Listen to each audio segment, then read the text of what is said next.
Thank you. Good evening, councillors, and for those members of the public viewing the live stream, welcome to you all to the November meeting of the council. Before we get started, will the monitoring officer confirm that the Great Mace is present in the council chamber, please? Good evening, Mr. Mayor. Yes, the Great Mace is in place. Thank you. Right, is there any apologies? I'll go through the whips and you can tell me if any of your members are apologising. Councillor Assall, Conservatives. I have no apologies, Mr. Mayor. Councillor West, Labour. Evening, Mr. Mayor. I've had no apologies, but we are still trying to reach Councillor Jangir Khan. Thank you. Councillor Lind, Lib Democrats. Yes, apologies from Councillor Ashburn, Mr. Mayor. Thank you. Councillor Graves, Uniform Party. Yeah, we're all present, Mr. Mayor. Thank you. Thank you. And all the independents present? Certainly are, Mr. Mayor. Mr. Mayor. Aye. Right, okay, thank you. Any declarations of interest, please? No declarations of interest. We're on to item 3, minutes of the meetings of the council held on the 25th of September. This is tonight, of course, and we have 2 meetings that we need to approve, okay? And I need somebody to move and second those 2 meetings. Will somebody move, please, the minutes of the 2 meetings? Councillor Nater, happy to second them. Thank you very much indeed. From then, any matters arising? Just to confirm, Mr. Mayor, are those minutes approved? Yes, both have been approved. I've got a mover and seconder. Councillor Nater moved, and Councillor, who's the seconder, please? Yeah, I'll move that, Mr. Mayor. Sure. Thank you very much. Marshall. Councillor Marshall, second. All right. Any speakers? Anybody wish to? No speakers. Thank you very much indeed. I take it there's nobody objects to any of the 2 meetings. Right. Okay. We're going to item 4, announcements from the Mayor. Owing to the outgoing pandemic, we're again meeting remotely, and I'd like to thank councillors for their patience as we negotiate these occasionally complex meetings. I would ask that you the same again this evening. Should you encounter any technical difficulties, you have been provided with a phone number to contact colleagues on IT services who will be able to assist you. I'd also refer you to the written guidance provided by Democratic Services. Voting will be conducted by roll call when necessary. If there appears to be a broad consensus, I will take motions as agreed and provide the opportunity for any individuals to register their objections. Prior to any key votes, a representative of the monitoring officer will confirm with a nominated councillor from each group that their members are all present and able to participate in the meeting before proceeding to conduct the vote. Speeches that are limited to 5 minutes will be timed by Democratic Services, although you will not be able to see the countdown on your screens. You'll be alerted when you have 30 seconds remaining. I'd like to make a couple of announcements about recent sporting achievements associated with the city.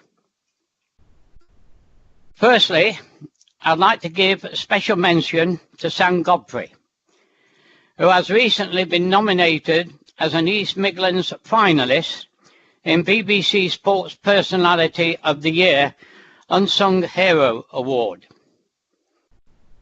Over a period of 20 years, Sam has operated Inspire Championship Boxing, which has given hundreds of children, young people and adults from some of Derby's poorest communities an opportunity to take up a new sport and train in a professional and maturing environment.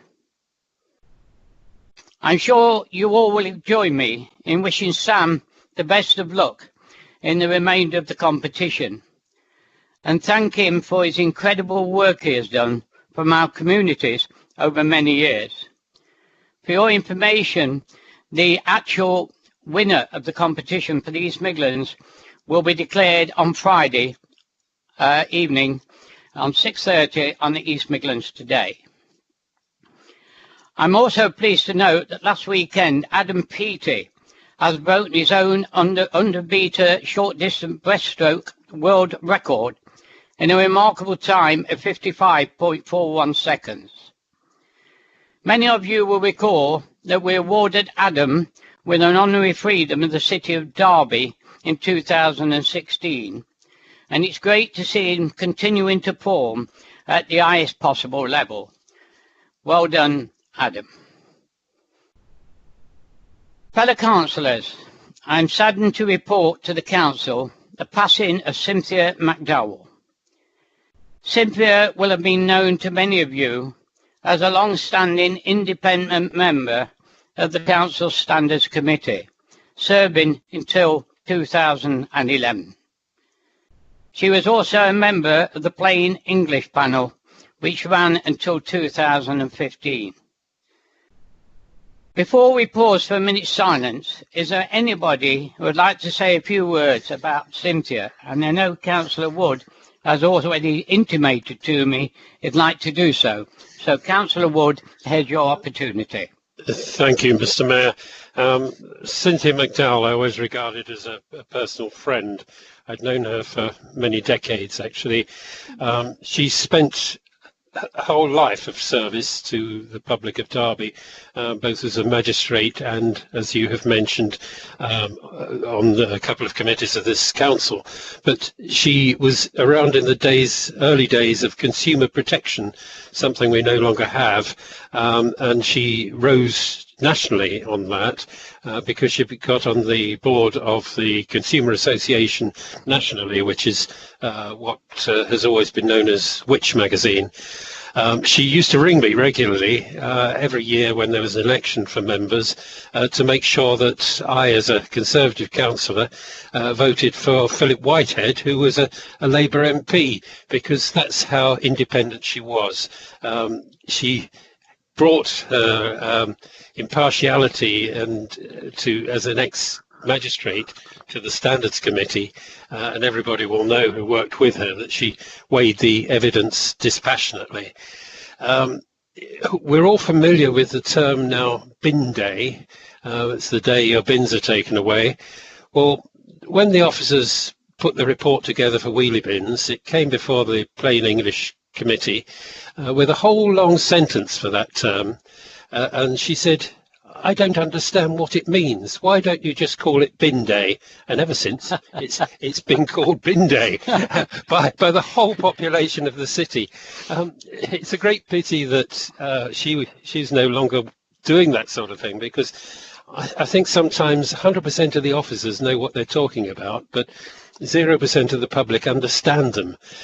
Do you remember recently we had a lot of no entry signs all over Derby, which didn't mean no entry, referring to something called Rainsway HWRC. Now, all the officers knew what an HWRC was. I think about 2% of the members knew what an HWRC was, but 0% of the public understood it. Now, Cynthia would have said, I don't understand what it means, and it would have been changed. And I think we need more people like Cynthia, not fewer. She served Derby very, very well over her whole lifetime, and she will be very sadly missed. Thank you, Councillor Wood. Anybody else would like to make a comment? Yes, please, Mr. Mayor. Councillor Ruth Skelton. Right, Councillor Skelton. Thank you, Mr. Mayor. I first got to know Cynthia via the Standards Committee. Obviously, she served on that committee right from its start, I believe, so quite some years. But obviously, her background as a magistrate served her very well in that sphere. And I found her to be a thoroughly decent, honourable person. And we were very privileged, I think, to have her as an independent member. Just as a person, she was a very interesting, engaging person to talk to. And I think not only obviously will her family miss her, but many of us too. Thank you, Mr. Mayor. Thank you, Councillor Skelton. Anybody else would like to make a comment? Mr. Mayor. Right, yeah, thank you. Yeah, just to echo what has been said already by Robin and Ruth, I knew Cynthia Mcdowell whilst she was serving on the Derbyshire Police Authority, which is, of course, the predecessor to the Police and Crime Commissioner role, elected role that I hold now. And this is up to 2002.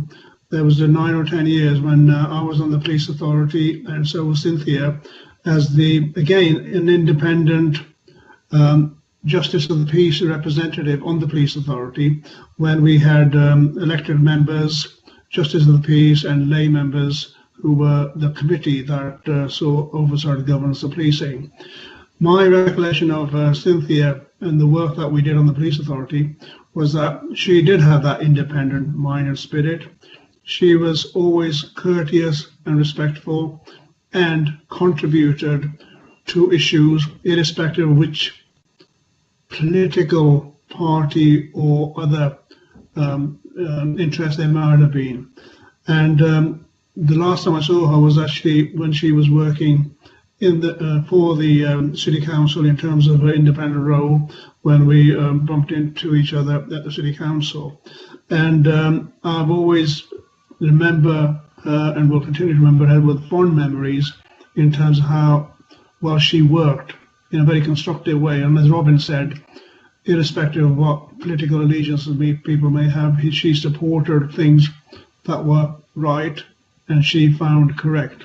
So it's a sad day to hear somebody who has given such long service to the people of Derbyshire and Derby in terms of contributing as an independent member, as a member of the judiciary, Justice of the Peace, and of course all the contribution she made to policing and community safety in a role on the police authority in the past. So my thoughts go to Cynthia's family and relatives and friends on her passing, but she will not be forgotten, particularly in the policing family. Thank you, Councillor Ninza. Anybody else would like to make a statement? Right, we will all now move to a minute's silence in memory of Cynthia.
Thank you, everybody. We're going to item 5. I understand that we now due to hear from the Cabinet Member for Children and Young People on issues relating to preschool meals and child poverty.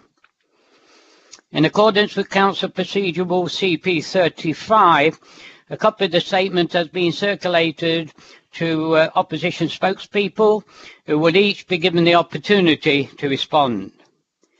There will be no further debate following the statements and responses. Councillor Williams, I understand that you're going to make the statement as the member for Children and Young People. Councillor Williams. Thank you very much, Mr. Mayor. Before I start, can I just apologise? My neighbour has decided to start doing some DIY projects and is currently drilling. So I do apologise up front if you cannot hear me due to that. I shall try and get this over before he starts again. So sorry, Mr. Mayor. We only thought you might be at the dentist, so don't worry. Okay. Thank you. The aim of the COVID Winter Support Grant is to provide support over the Christmas and winter months to families with children and other vulnerable households who are experiencing or at risk of experiencing poverty, where they are impacted by the ongoing COVID-19 crisis. Derby City Council has been awarded just over £899,000, and that is from the 2nd of December 2020 to the 31st of March 2021. Grant is split into two parts. First one is 80% of the grant is for families with children. Secondly, 20% of the grant is for other vulnerable households. Within these two parts, there are also some other conditions. Firstly, being 80% of the funds to go towards food and associated cost, and secondly, 20% of the funds to be support with energy and utility bills. The decision on how to award the funds has been delegated to LAs. We have been working very closely with our partners, particularly Community Action Derby and Derby Food for Thought Alliance, to work out how best to award the grant to ensure maximum take-up and most beneficial outcomes to our residents.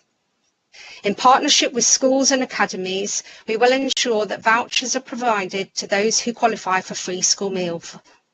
Funds will also be allocated to Food for Thought Alliance to support other families with food, information, advice and guidance and activities. This is a partnership approach using our collective community insight and knowledge, and is a combination of Advice Alliance, Food for Thought and council services. To help with energy bills, water charges and other supports will be managed by the council's welfare reform team.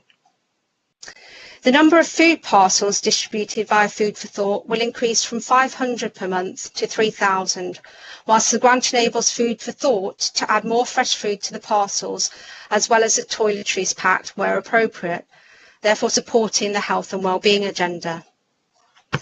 The use of our partners and the alliances that have been founded in Derby have been pivotal in helping our residents during this pandemic.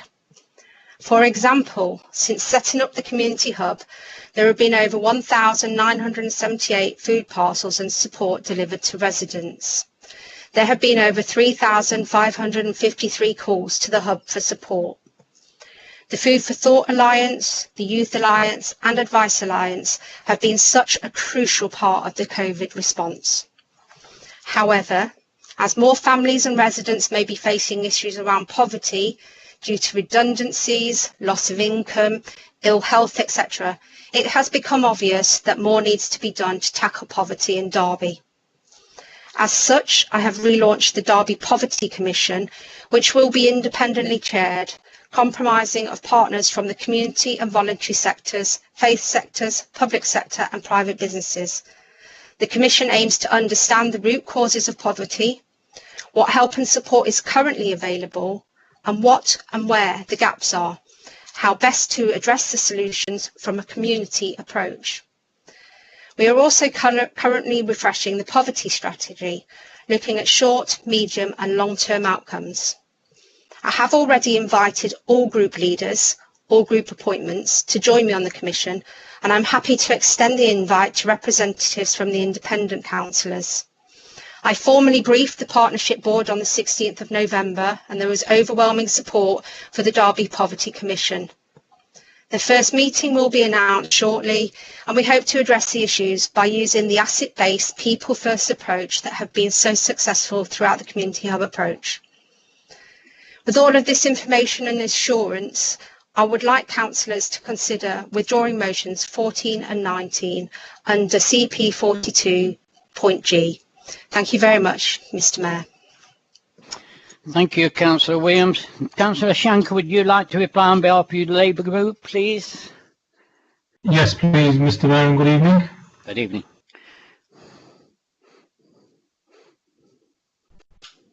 Carry on, Councillor Shanker. Thank you. Can I start by welcoming the statement made by the Cabinet member? But please, let's not us forget how we got to this position. The government, our two local Conservative MPs, this council cabinet, and in fact the silent Conservative group have totally let down our most vulnerable families, refused to listen and more worryingly refused to stand up and be counted. The silent arm's length approach just does not wash with me, our group of residents across the city. Had it not been for the action and campaigns both nationally and locally, the government would not have changed their stance one little bit. And what saddens me even more, Mr. Mayor, is that Derby's Conservative group was prepared to blindly just follow that line. We wish to place on record our thanks to the local voluntary groups, businesses and residents who have stepped up to provide hot meals for many Derby families and fill the void left by the careless decision made by Conservatives at Whitehall.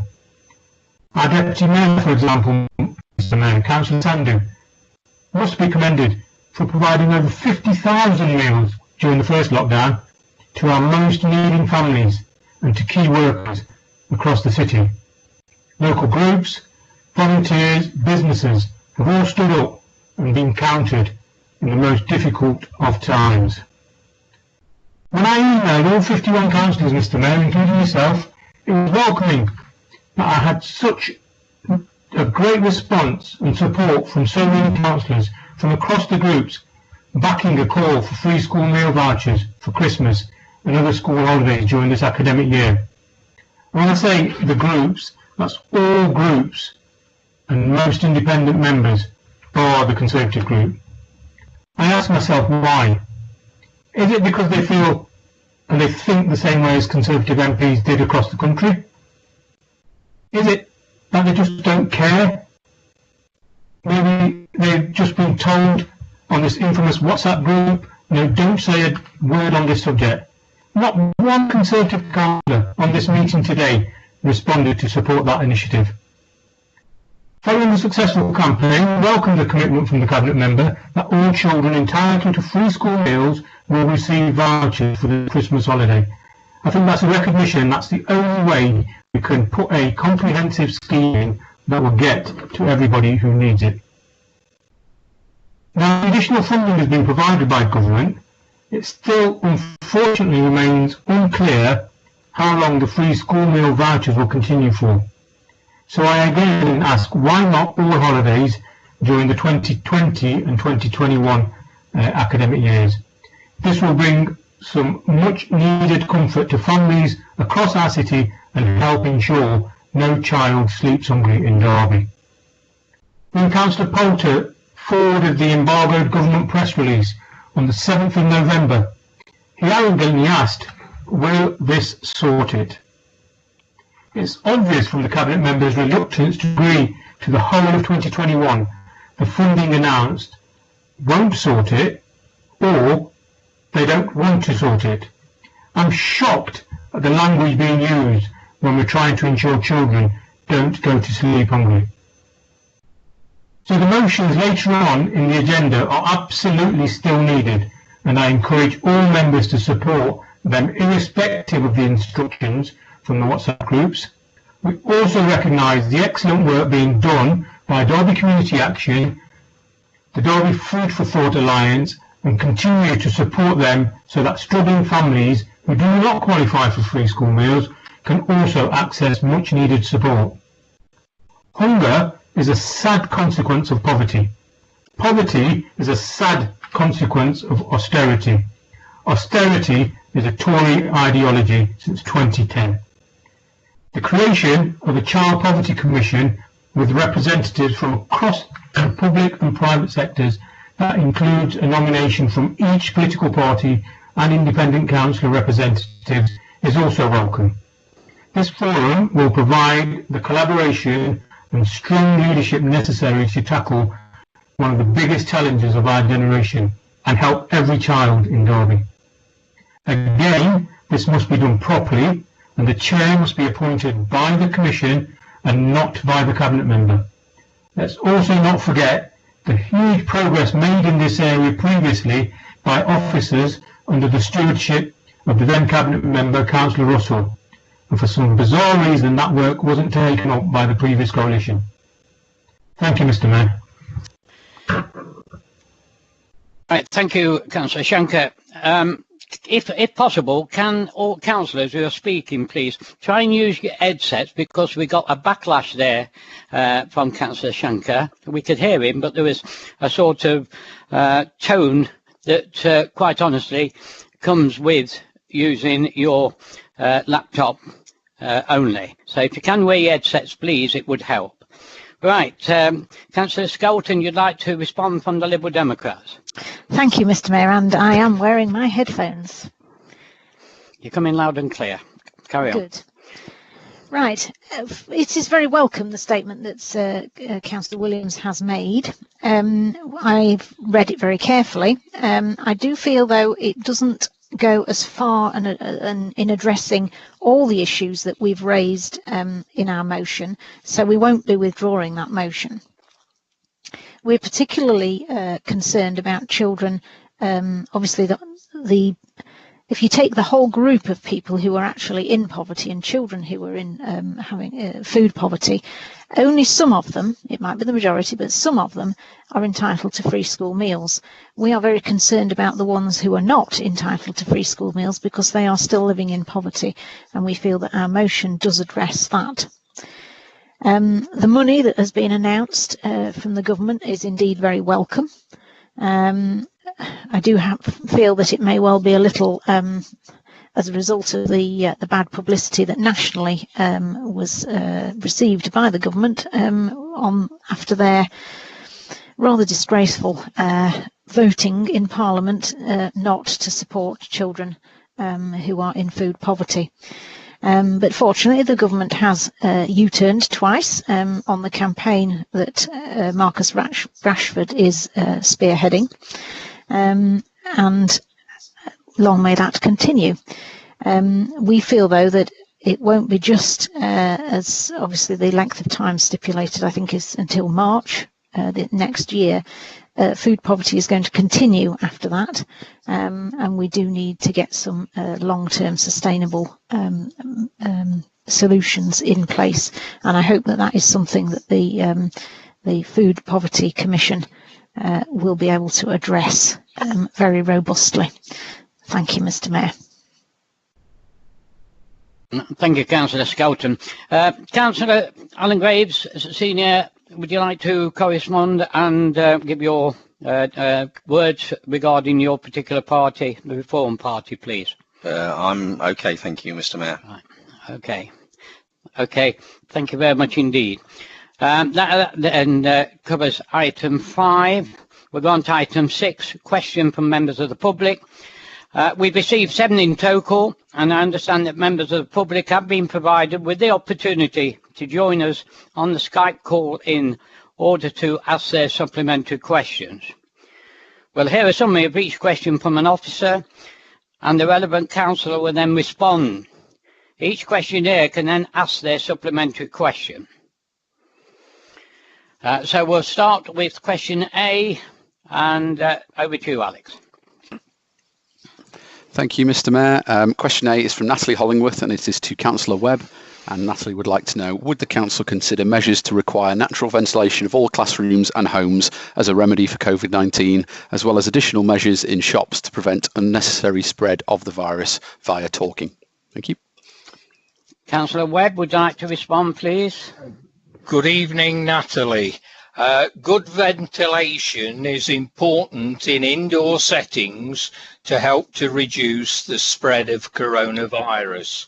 As a council, we would not legislate but would promote the guidance available from the Health and Safety Executive on air conditioning and ventilation during the coronavirus pandemic, and the advice for individuals on the gov.uk website. The Health and Safety Executive recommend good ventilation through the opening of windows where possible and the use of fans to reduce stagnation of air. They describe the risk of air conditioning spreading coronavirus in the workplace as extremely low, as long as there is an adequate supply of fresh air and ventilation. All residents are advised to wear face coverings in shops unless they have a reasonable excuse as defined by law. There is a balance to be struck between reducing the potential for spread of the virus and effective communication, particularly for individuals with a physical or mental illness, impairment or disability, including where lip reading may be needed. This includes the wearing of face coverings and the loudness of our speech. It is important we all work within these regulations, but also understand that there are some who struggle to do so, and that this is recognised in law. Thank you, Councillor Webb. Natalie Hollingworth, would you like to ask a supplementary question, please, to Councillor Webb? Well, thank you. Yes.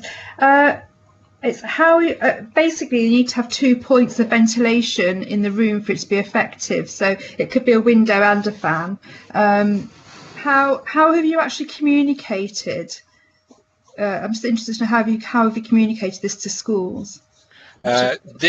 This is communicated through to schools by regular bulletins, and we have been keeping them up to date with health and safety legislation included in the pandemic and on the government website. So we provide advice and support to schools on a regular basis. And does that include to children's services as well, such as child contact centres? I only asked one question, but we'll take that. Councillor Webb, would you like to reply to that one? I'll allow it to If Natalie would like to contact me outside of the meeting, I am sure we would be able to answer that situation. I will. Thank you, Councillor Webb. We're going to the second question from Elizabeth James to Councillor Poulter. Alex. Thank you, Mr. Mayor. The question from Elizabeth James is, will the leader, as chair of the Health and Wellbeing Board, provide necessary challenge to the clinical commissioning group to ensure all residents have access to face-to-face GP appointments? Councillor Poulter. Hello, Elizabeth. Thank you so much for the question. A very, very important issue that you raise around face-to-face appointments at doctor's surgeries. You did receive a very detailed reply in relation to your initial inquiry on behalf of the NHS Derby and the Clinical Commissioning Group who were responsible for this, which in summary explains the difficulties, the unique difficulties that the surgery at Synfin entails. The crux of the matter was that whatever services are provided at that practice, they need to be done in a safe way, and a combination of factors such as those people that were having to isolate, and in particular the makeup of the premises themselves meant that it was just physically impossible to provide safe face-to-face appointments at that particular practice. As you're aware, that has been resolved now, and as I understand it, face-to-face appointments are now happening, and we will absolutely ensure that everything possible is done to avoid this regrettable situation in future. I have taken up the issue with the chair of the CCG and our own Director of Public Health here in Derby on a number of occasions at the Health and Wellbeing Board and at the Outbreak Prevention Board. I've received their assurance that everything possible will be done to avoid the situation being recurring, and I've asked for regular updates on the provision of health services across the city. I was wondering if there's any other further information you need at this point. Well, Elizabeth James, would you like to ask a supplementary question to Councillor Poulter? I would. I think 8 months is an unacceptably long time for citizens of Synfin to have been without those services.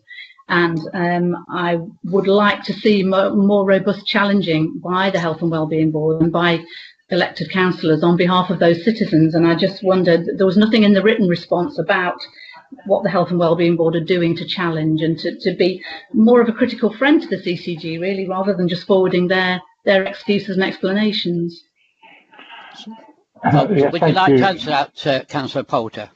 Thank you, Elizabeth. I can assure you that we are providing very resilient challenges to the CCG on a weekly basis, a variety of forums in relation to the pandemic. Absolutely, it's regrettable that it took so long to resolve, but there were very good reasons for that, and I can assure you that I'll continue, and we will continue to liaise with the CCG on a regular basis to ensure this doesn't reoccur.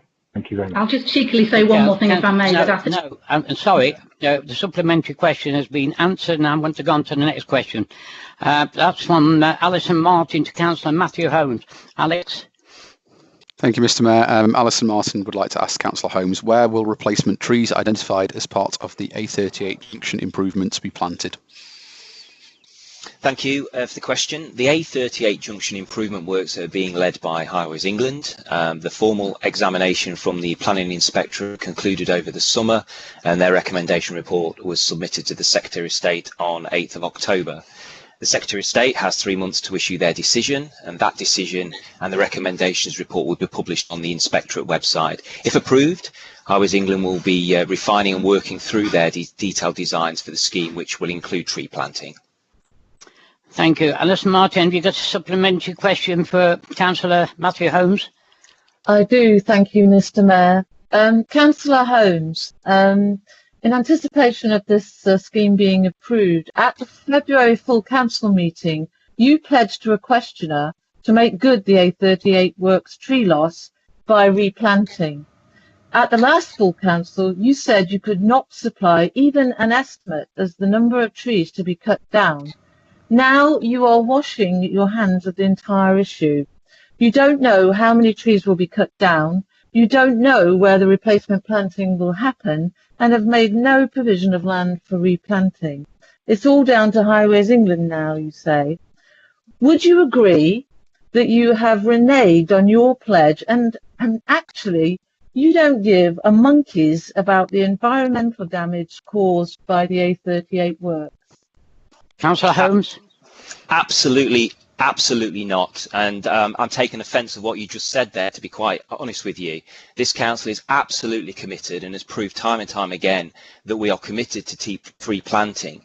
So no, absolutely no. I completely refute what you've just said. Thank you, Councillor Holmes. Question from Maggie Hurd to Councillor Williams. Alex? Thank you, Mr. Mayor. Maggie Hurd would like to ask Councillor Williams what provisions are in place to help children and young people who are self-isolating or unable to attend school to access remote learning.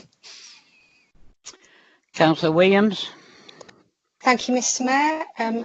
Thank you, Maggie. Clearly, the best place for children and young people to be is in school, and this has consistently been the government's position since the start of the new school year.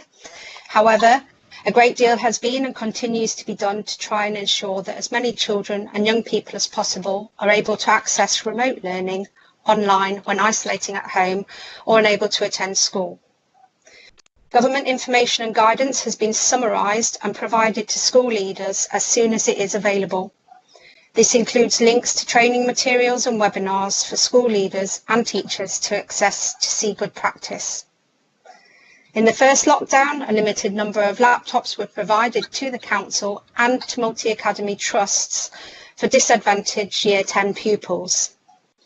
The council also had a number of allocated to children and young people with social workers and the Care Leavers Service. A partnership working group comprising social care, education and skills and the virtual school who work with children in care have been working to identify eligible children, check safeguarding implications and allocate laptops for their use. This work is nearing completion. We quickly realised that the number of laptops was not enough, particularly for the disadvantaged students, and so these have been supplemented from schools themselves and through the use of bursaries and Pupil Premium Plus. This means that more children and young people have gained access. Linked to these laptops, there have been some provision of dongles. It's also worth noting that where school leaders are knowledgeable about the connectivity of their families, they have made sure that paper-based learning is also available. Thank you, Councillor Williams. Maggie Heard, have you got a supplementary question for Councillor Williams? Yes, Mr. Mayor. How is the council publicising the Wi-Fi availability at the libraries so that post-lockdown and where appropriate, children and young people can use these spaces if not having to isolate? Councillor Williams? Thank you very much for the supplementary question. I don't actually know the answer to that off the top of my head, but I will get the answer for you and have it sent to you in writing. Thank you. Thank you. Another question to Councillor Williams from Emily Lonsdale. Alex? Thank you, Mr. Mayor. Emily Lonsdale's question to Councillor Williams is, how many free school meals did the council provide for eligible school children in Derby during the half-term holiday? Thank you, Emily, for your question. The council facilitated meals for 127 children during the half-term holiday through our partnership with Food for Thought. Thank you. A question from Nathalie Hollingsworth to Councillor Webb. Before we deal with this, you've got certain words to say after your last question, and you might put that in with this question now. Councillor Webb. Excuse me, Councillor. Excuse me, Mr. Mayor, we didn't offer Emily Lonsdale the opportunity to ask a supplementary question. I apologise there, Emily Lonsdale. My apologies to you. My apologies to Councillor Williams. Would you now, I'd like to ask a supplementary question, and thank you for interrupting. Thank you. Please. Sorry, Mr. Mayor. Sorry, it's my fault. Sorry. How many meals were provided by the Conservative councillors and Conservative members during half term? I believe that the Lib Dems provided nearly 3,000 this half term gone. Councillor Williams? I'm here to answer questions as Cabinet Member for Children and Young People. If Ms Lonsdale would like an answer to that, I suggest she writes to MDVCA, which is the Conservative Party for Derby. Right, thank you. We'll go now to the question from Natalie in Hollingsworth. I did say a few words, so I'll go straight to Councillor Webb. Okay, Councillor, to go straight to Alex to ask the question, then Councillor Webb. Thank you, Mr. Mayor. Natalie's question to Councillor Webb is, can the council arrange for COVID-19 tests and other blood tests to be made available via local chemists? Councillor Webb. Good evening again, Natalie. COVID-19 for tests for current infection are throat and nose swabs. These are processed through the National Testing Programme run by the Department of Health and Social Care. And we in Derby have 3 walk-through sites to deliver this in the city, along with the drive-through site at Toyota. These walk-through sites have been specifically chosen to increase access for those areas of the city with the lowest levels of car ownership. We monitor use and capacity of these sites and have plenty of capacity to meet the current and increased winter demand. GPs do not currently undertake COVID-19s in practice. They are able to undertake these as appropriate through their Red Hubs services available for those with COVID symptoms who need to be seen face to face. Currently, blood tests are only used as part of the national survey for coronavirus antibodies. Local blood testing services for other purposes are contracted through the NHS. They review the demand and provision and commissioning providers directly to deliver this. Although we are asked for input and opinion when these contracts come up for renewal, this is not within the remit of the council. Thank you, Councillor Webb. Natalie Hollingworth, have you got a supplementary question to Councillor Webb, please? When you say it's not within the remit of the council, what isn't in the remit of the council exactly? We do not have control over where the blood tests are done and who by, because that is contracted through the NHS, not the City Council.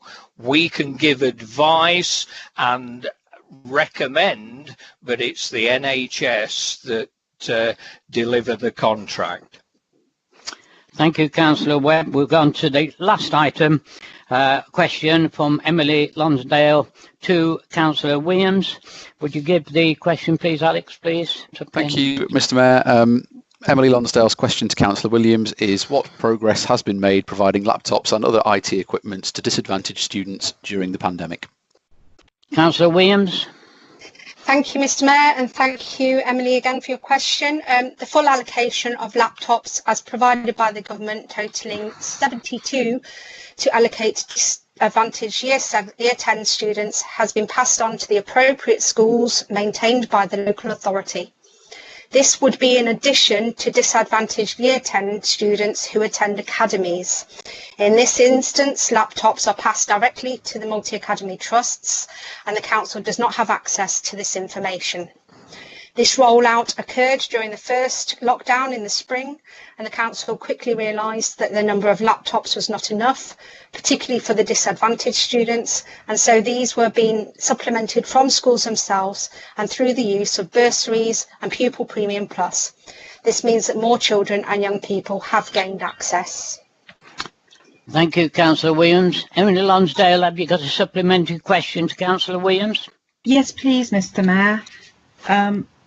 Have Derby City Council done any auditing to find out how many students are still in need of appropriate IT and Wi-Fi access?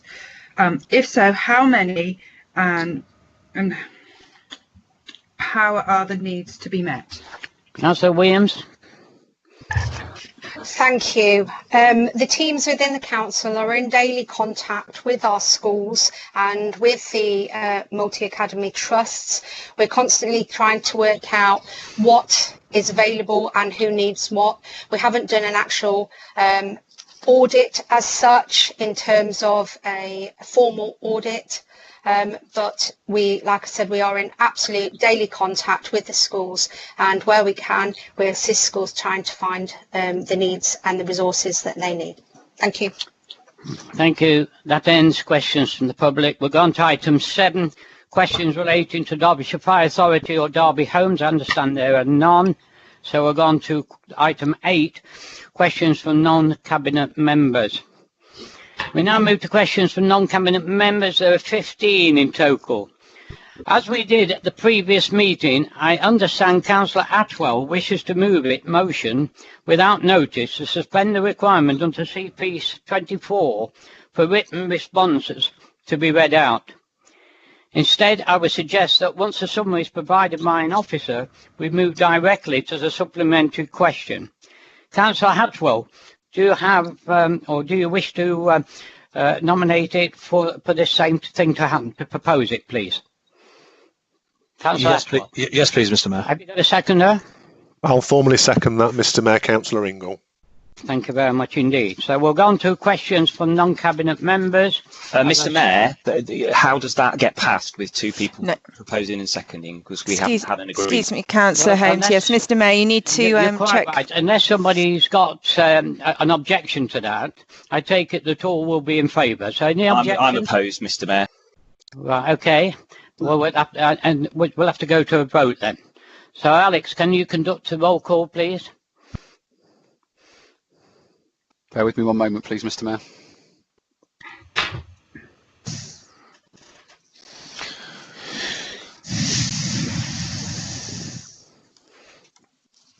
So when I read councillors' names, would you please confirm whether you are for or against the motion, which is to suspend the council procedure rule, which requires printed answers to be read out. So Councillor Atwell, please. For. Councillor Barker, please. Against. Councillor Bettany, please. For. Councillor Kerr, please. For. Councillor Carr, please. Which I was muted. Yeah, I'm for. Councillor Cooper, please. Against. Councillor Dinser, please. For. Councillor Eldritz, please. For. Councillor Evans. Against. Councillor Froggatt, please. For. Councillor Graves Jr., please. Councillor Graves Senior, please. Abstain. Councillor Hassel, please. Against. Councillor Heselgrave. For. Councillor Alison Holmes. Councillor Matthew Holmes. Against. Councillor Hudson. Against. Councillor Hussain. For. Councillor Ingle. For. Councillor Jangir Khan. For. Councillor Shiraz Khan. For. Councillor Kuss. For. Councillor Lind. For. Councillor Marshall. For. Councillor McChrystal. Against. Councillor Nater. Councillor Nawaz. Councillor Nater for. Okay, thank you, Councillor Nater. Councillor Nawaz. For. Councillor Patterson. Against. Councillor Pearce. Against. Councillor Peatfield, please. For. Councillor Adrian Pegg. Against. Councillor Paul Pegg. For. Councillor Potter. Councillor Poulter. Against. Councillor Repton. For. Councillor Ralston. Against. Councillor Russell. For. Councillor Sandhu. For. Councillor Shanker. For. Councillor Skelton. For. Councillor Smale. Against. Councillor Stanton. For. Councillor Testro. Against. Councillor Webb. Against. Councillor West. For. Councillor Williams. Against, please. Councillor Willoughby. Councillor Wood, please. Against. And the Mayor, Councillor Harwood, please. Mr. Mayor, do you wish to cast your vote? Apologies, abstain. Abstain. Okay, bear with me, please, councillors.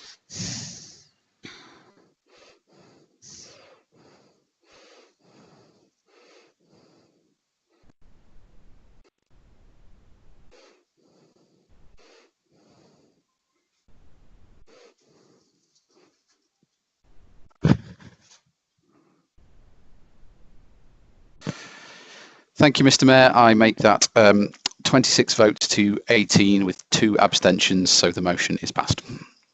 Thank you for that. Right, okay, we'll go on to then questions from non-cabinet members, and we'll start with Councillor Repton's question to Councillor Royston. Alex, can you relate to that, please? Thank you, Mr. Mayor. Councillor Repton asked Councillor Ralston how many job losses will occur as a result of the proposed 2021-22 budget, and the answer is printed in the document displayed on the screen currently. Thank you. Councillor Repton, have you got a supplementary question to Councillor Ralston? Yes, please.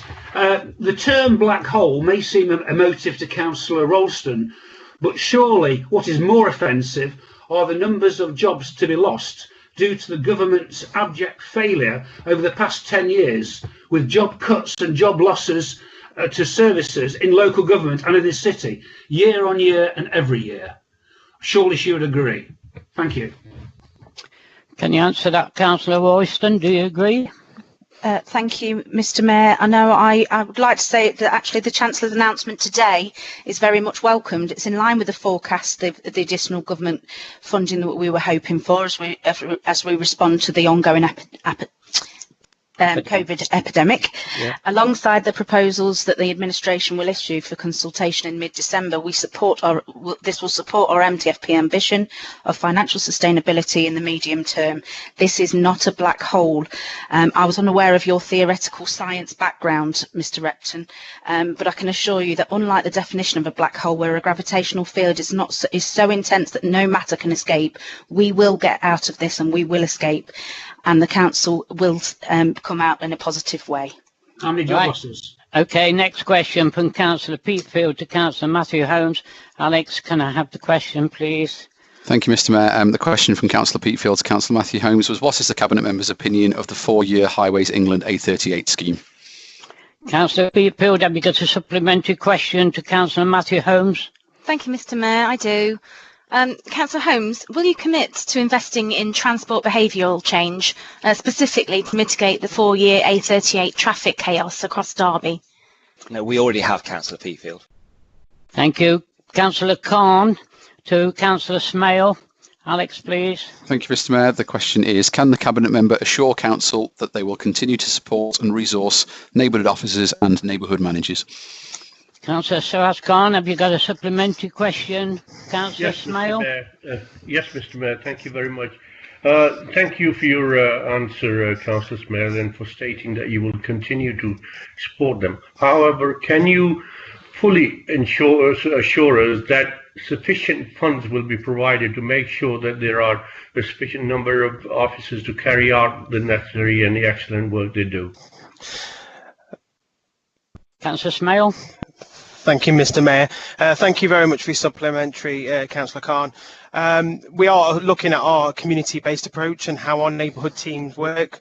We have already added to it. You may recently know that we have a new manager, in particularly to look at the inner city inside the ring road with some of the issues we've got there. We are trying to change the approach of how we use our neighbourhoods teams, along with our public protection officers, along with the PEEP REST team, as well as social services.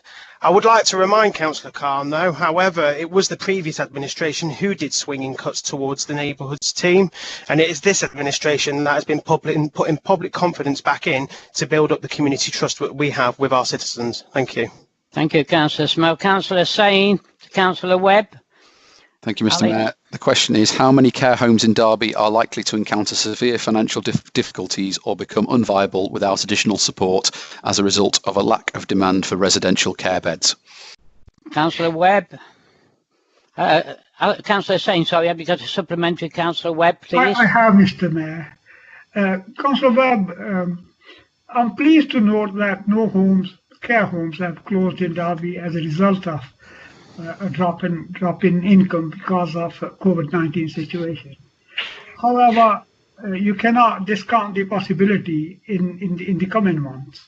In the response that you provided, you've said if the authority was approached and a care home was suffering financial hardship, you will actually support them in the normal way.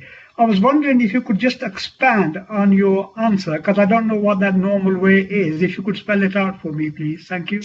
Councillor Webb. Councillor Webb. Sorry, Mr Mayor, technical difficulties. Okay.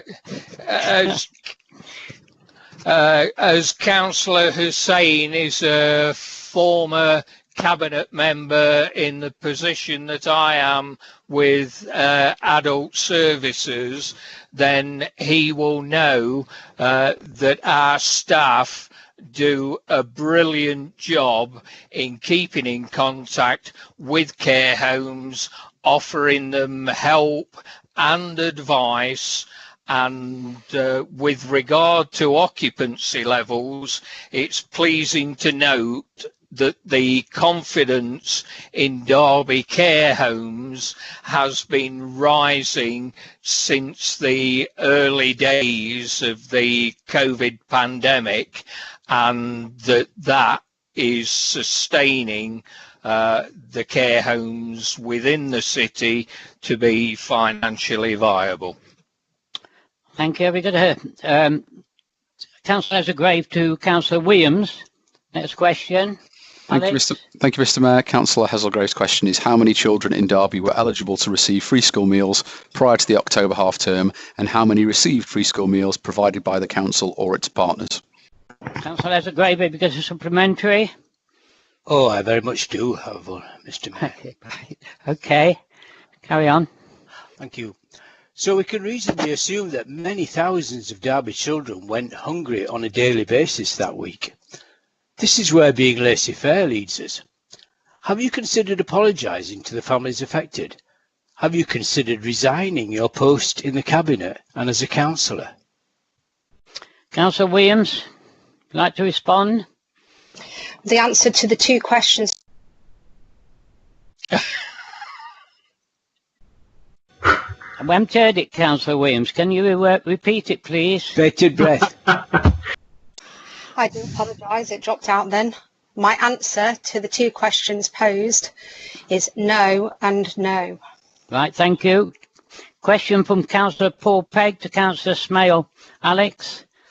Thank you. Councillor Pegg's question is, when will the booking system at the Rainsway Household Waste Recycling Centre be removed? Councillor Smale? Do you mean Councillor Pegg? Councillor Pegg supplementary, yeah. Councillor Smale.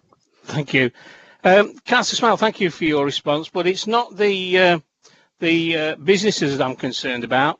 It's the residents of Derby and the way they have to book and the booking system that's failing them, and that is why we've got an increased fly tipping throughout the city.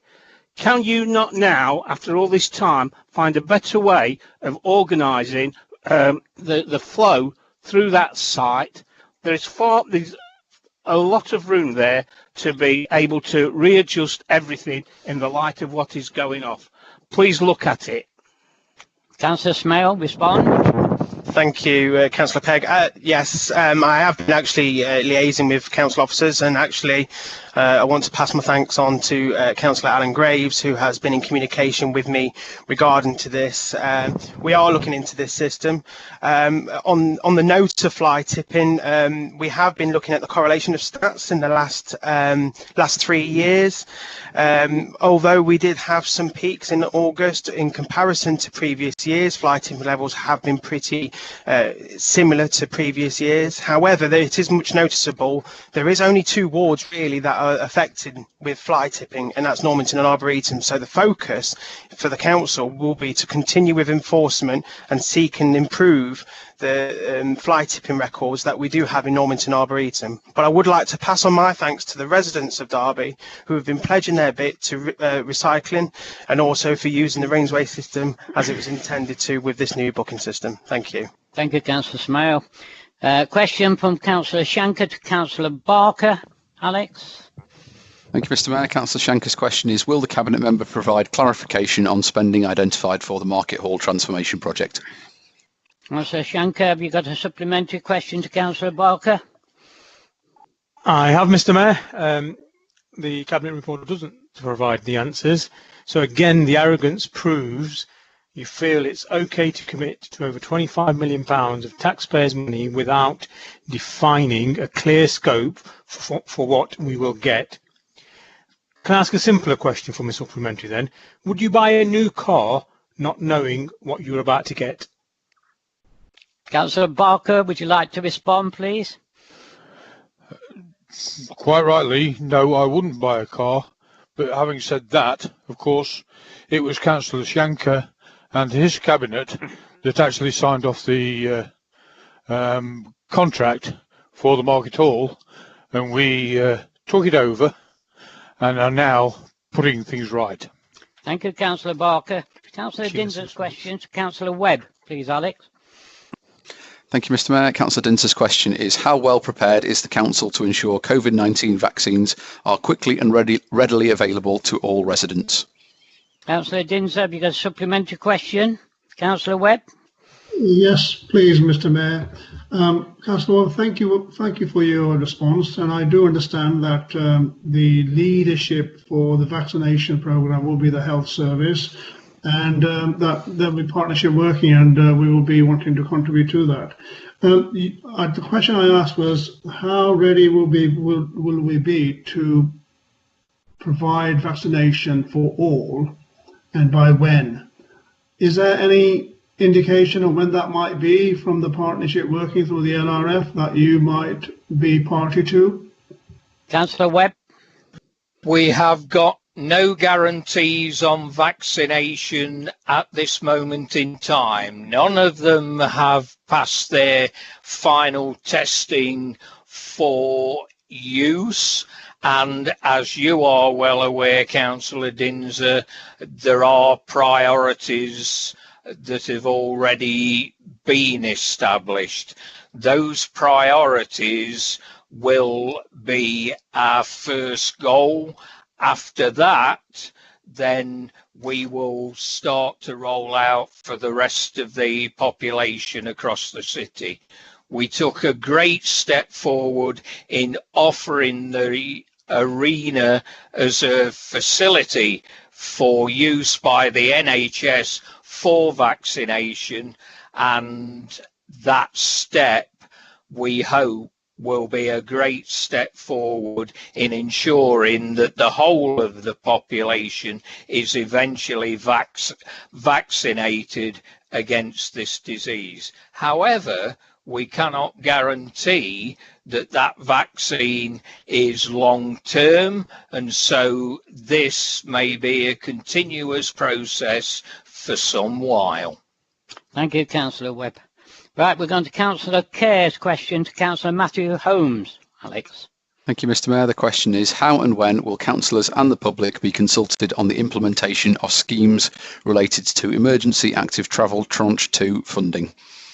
Councillor Kerr, have you got a supplementary question to Councillor Holmes? I have, thank you. I very much welcome the emphasis on community involvement, given that it takes time to involve the public, especially the hard to reach.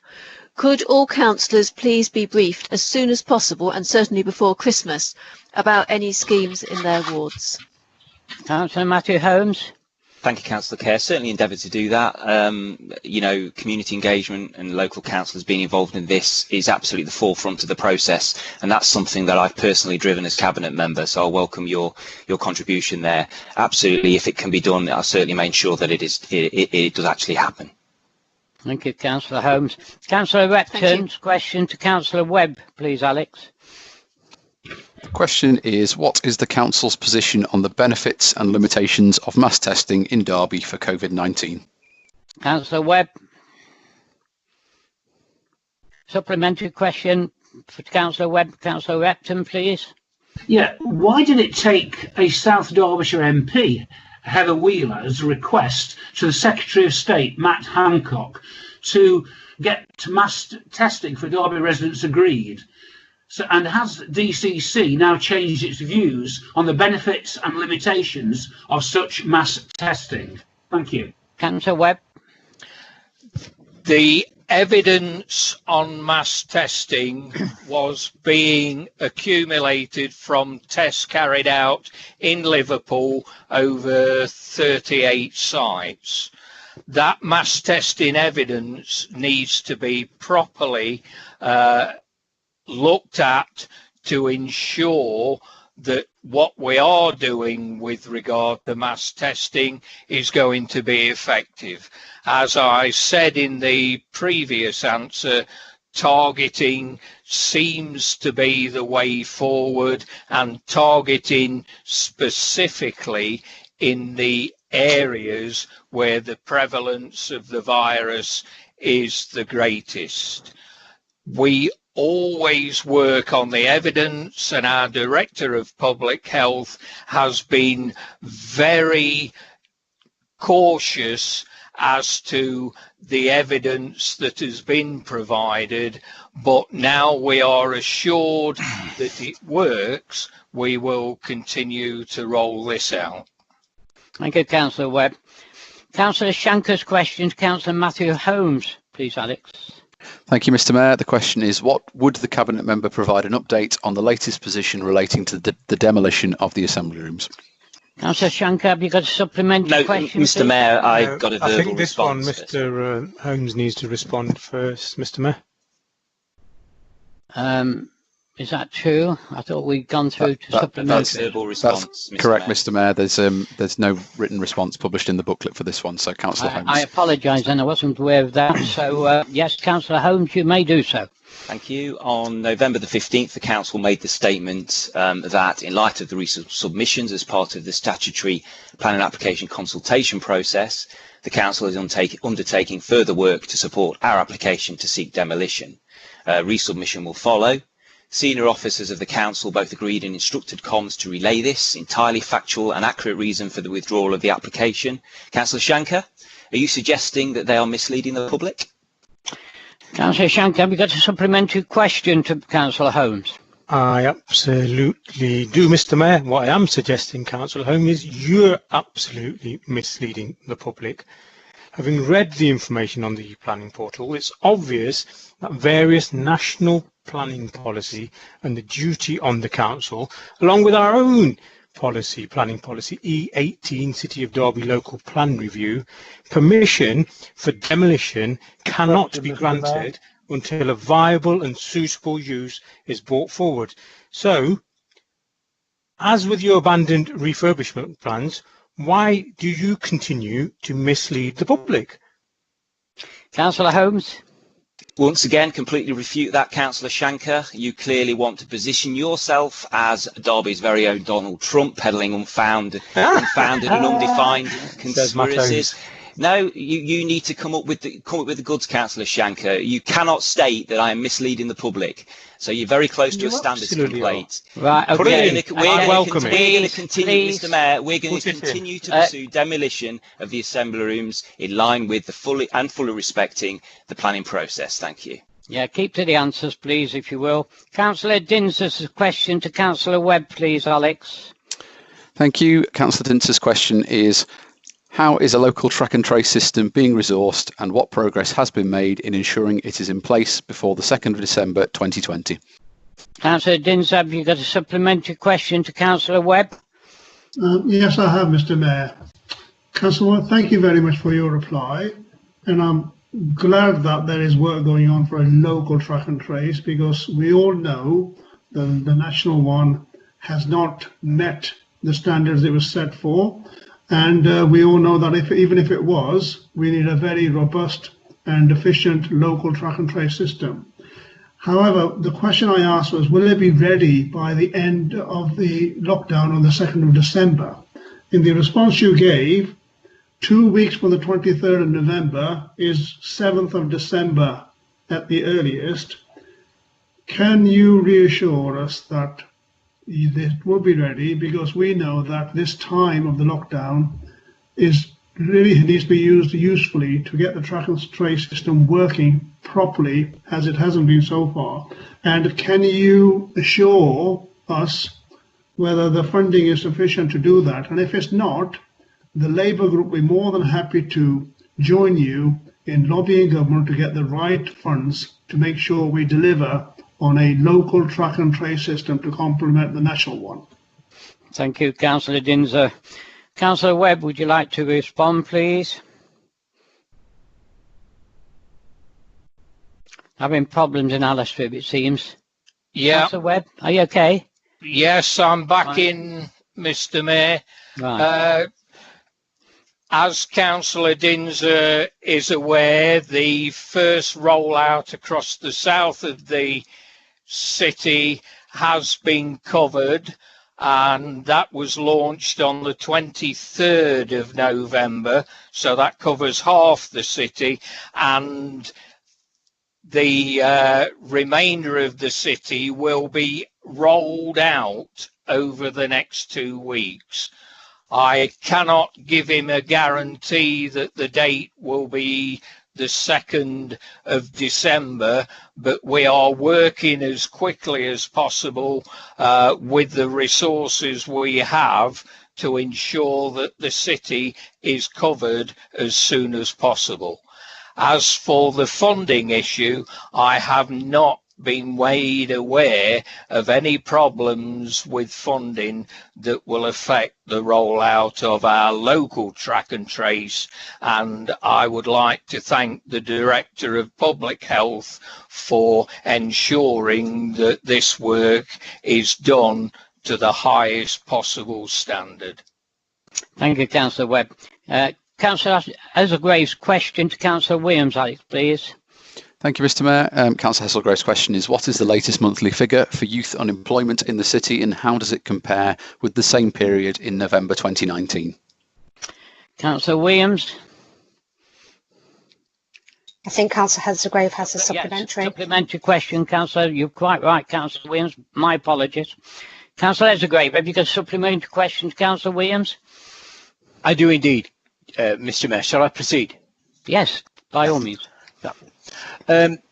These figures are, again, very depressing for us all and calamitous for those young people involved. So the workload of the council teams who support these young people and adults has increased by 132%. Has there been a commensurate increase in the numbers of the team who monitor them? If not, isn't it impossible to effectively stay in contact with this group? Councillor Williams. Thank you very much for your supplementary question. The teams that do work with young people and on these schemes have been enhanced. I don't have the actual figures or the percentages off the top of my head, but I will get them to you in due course. But needless to say, those teams have totally been enhanced, and we're also working alongside our partners in the DWP, in the college, in the voluntary and community sector, who also have a number of programs that they are running to help with the youth unemployment. So yes, I will get those figures to you, but to let you know and to be assured that we have bolstered up those teams, and they are working really hard to make sure that there is a really good offer for young people in the city. Thank you, Councillor Williams. Question from Councillor Peatfield to Councillor Smale. Alex. Thank you, Mr. Mayor. Councillor Peatfield's question is, when will an update be provided by the Cabinet on the waste treatment facility at Sinfin? Councillor Peatfield, have you got a supplementary question, please? Thank you, Mr. Mayor. I do. Councillor Smale, considering the Information Commissioner has once again ruled that you have wrongly stopped the public from seeing the new waste contract, can you assure us that the administration will learn from past mistakes, that they will not waste more taxpayers' money appealing the IC's decision, and will you release the unredacted contract immediately? Councillor Smale. Thank you, Councillor Peatfield. This is in the wisdom and obviously the professional advice that we have to take from council officers, and I'm sure the previous administration and the Labour Party would like to take those professional advices as they has done previously. I am lent on that decision, and I firmly believe that the decision making that is made by senior officers and the legal department along with our waste management colleagues is the right one. So if they believe that this information is to be withheld on commercial sensitivity, I take on their legal advice and their counsel. Thank you. Last but not least, Councillor Shanker's question to Councillor Worston, please, Alex. Thank you, Councillor Harwood. The final question this evening is, will the Cabinet member provide a breakdown of spending on consultants and temporary contracts by the Council? Councillor Shanker, have you got a supplementary question, please? I have, Mr. Mayor. I'm sure Councillor Ralston will agree that this is a huge amount of money.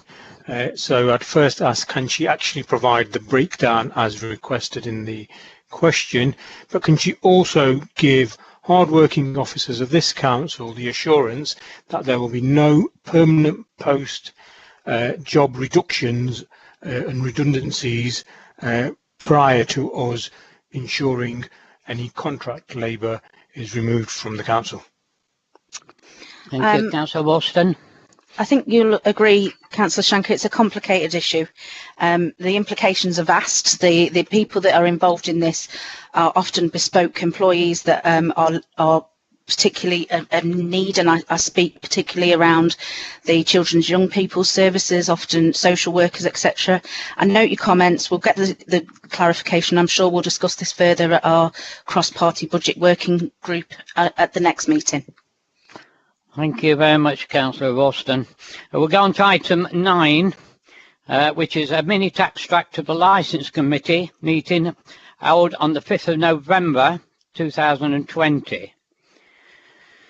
The committee is seeking Council's approval to include relevant legislation relating to the licensing of pleasure boats in the scheme of delegations contained within the Council Constitution.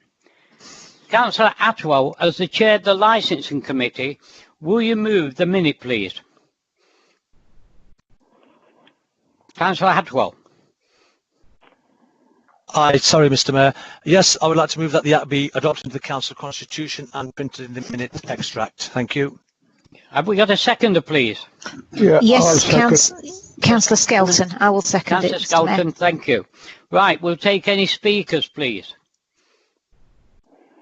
Move as printed, Mr. Mayor. Right, okay. So I presume that the minute is okay, so we'll go on to the next item on the agenda, item 10. Another minute extract, this from the Council Cabinet meeting held on the 11th of November, 73/20. Part of which requires approval by the Council. I remind councillors that it's only the highlighted resolution relating to the borrowing requirement for the Manufacturing Research Centre that we are voting upon. Please note that although the minute extraction references the exempt part of the Cabinet meeting, no confidential information has been disclosed within this minute. Councillor Matthew Holmes, as the Cabinet member with responsibility for economic renegation, will you move the minute, please? Move to printed, Mr. Mayor. Have you got a seconder, please? I'll second, Mr. Mayor. Councillor Barker. Fine, thank you. Any further speakers? No further speakers? Please, Mr. Mayor. You want to speak?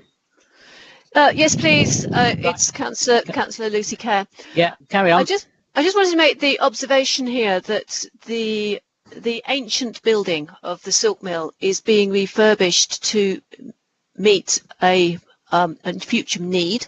Here we are building, I think it's an opportunity to direct and guide what the future will be for Derby. And the refurbishment of the silk mill may achieve a higher environmental standard, according to BREEAM, than what was being sought for this modern building. And I welcome the Cabinet's view that we should be looking to try to achieve a better BREEAM level of energy efficiency for this new building. But I just wonder, and I would appreciate other members' views, on whether we should actually be looking at whether this should be a 5.7 million amount, or whether we should actually increase that by a small amount to ensure that this building really is built for the future in mind, rather than the current, because the future needs to be a lot more energy efficient than we currently are working. Thank you. Thank you, Councillor Kerr. Anybody else would make a comment? Right, we'll go to a roll call, being Councillor Kerr has made comments. And Alex, can you conduct a roll call, please? Sorry, Mr. Mayor, I'm not aware of any councillors who've registered any objections. So, do you want me to still go ahead with the roll call? No, I don't. Unless somebody has, I got the feeling that Councillor Kerr might want to have a roll call, but perhaps she can either confirm that or not. Councillor Kerr? No, I don't need a roll call. Okay. I just want people to be aware of what we're investing in. Thank you very much indeed. We'll take the minute as read then. Item 11, the Adulton Council Committee report. This is for, of course, 2019-20. The report in the appendix provides a summary of the activity of the committee over the preceding 12 months. Councillor Willoughby has chaired the Audit and Accounts Committee during the last municipal year. Will you address the meeting and move the recommendations in the report, please? Yes, thank you, Mr. Mayor. I hope you can all hear me. Yes, I'd like to just formally move the report as printed, Mr. Mayor. Excuse me, Councillor Willoughby, you've got quite a lot of interference on the line. Are you able to use your headset? Well, not like, can you not hear me like that? Is that better? Or that's slightly better, thank you. Thank you. Right, I'll put the microphone near me. Yes, it was just to move the report as printed, Mr. Mayor, but just to say my appreciation for all the discussions on the committee that we've had, and particularly some of the officers, such as Richard Bonan, Simon Riley, the Section 151 officer, and Heather Greenan, in charge of this. We'd like to thank them for their support, Mr. Mayor. But otherwise, I just move the motion and the recommendation as printed. Thank you. Thank you, Councillor Willoughby. Have we got a seconder, please? Can we have a seconder? I'll second it. I'm happy to. Councillor Bettany. Right, thank you, Councillor Bettany. Anybody wish to speak? Okay, can I take it the minute is accepted? Anybody object? Against? No, right, okay, thank you very much indeed. We'll go on to the next item on the agenda. We now move to the annual report for the overview and scrutiny. This report provides a summary of the activity of the Executive Scrutiny Board and the 5 scrutiny review boards over the last year. Councillor Anderson, if he's here, I don't know whether he is or not, as chair of the scrutiny board last year, will you move the scrutiny report for approval, please? Councillor Anderson. Mr. Mayor, I don't think Councillor Anderson is on the call at the moment, so you may wish to go to either Councillors Cooper, Hudson or Evans, who are all vice chairs of the Executive Scrutiny Board last year. Okay. Cooper, Hudson or Evans, sorry, councillors, would either of you like to move the report, please, for me? Don't all shout at once. Mr. Mayor, I'd like to move as written, thank you. Councillor Cooper, thank you. Have we got a seconder, please? I'll second that, Councillor Ingle. Well, okay, thank you very much indeed. Anybody would like to make any comments? I take it nobody is against, so I'll move on to the next item. That is carried. Item 13, constitutional appointments. Final item of business before we move to the motions is a report proposing amendments to the constitutional appointments usually made at the annual general meeting. The report is seeking approval for Councillor Lynn to be appointed as the Councillor's LGBTQ plus champion. Before we move the recommendations, are there any other nominations for the position, please? Right, can I take a proposal, please, for Councillor Lynn's appointment, please? Councillor Nater. Councillor Nater, thank you. Have we got a seconder, please? Councillor Barker. Councillor Barker, thank you. Anybody wish to speak? I take it nobody's objecting or abstaining, so I'll go and I take it that Councillor Lind, you're duly appointed to that position, and thank you. We now go on to notices of motion, and the first notice of motion is item 14, free school meals, moved by Councillor Lynn and seconded by Councillor Atwell. Can we move to that particular item, please? Councillor Lynn, would you like to put that, please, that motion? Thank you, Mr. Mayor. I would like to start off by thanking the tremendous campaign led by footballer Marcus Rashford, which forced the government not one but 2 U-turns. He really is a national hero.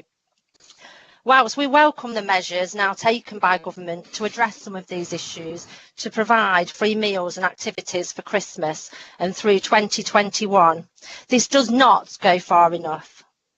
This support is time limited, and although more than 1 million children will be able to go back to school in the new year, better able to learn, many low-income families don't qualify for free school meals.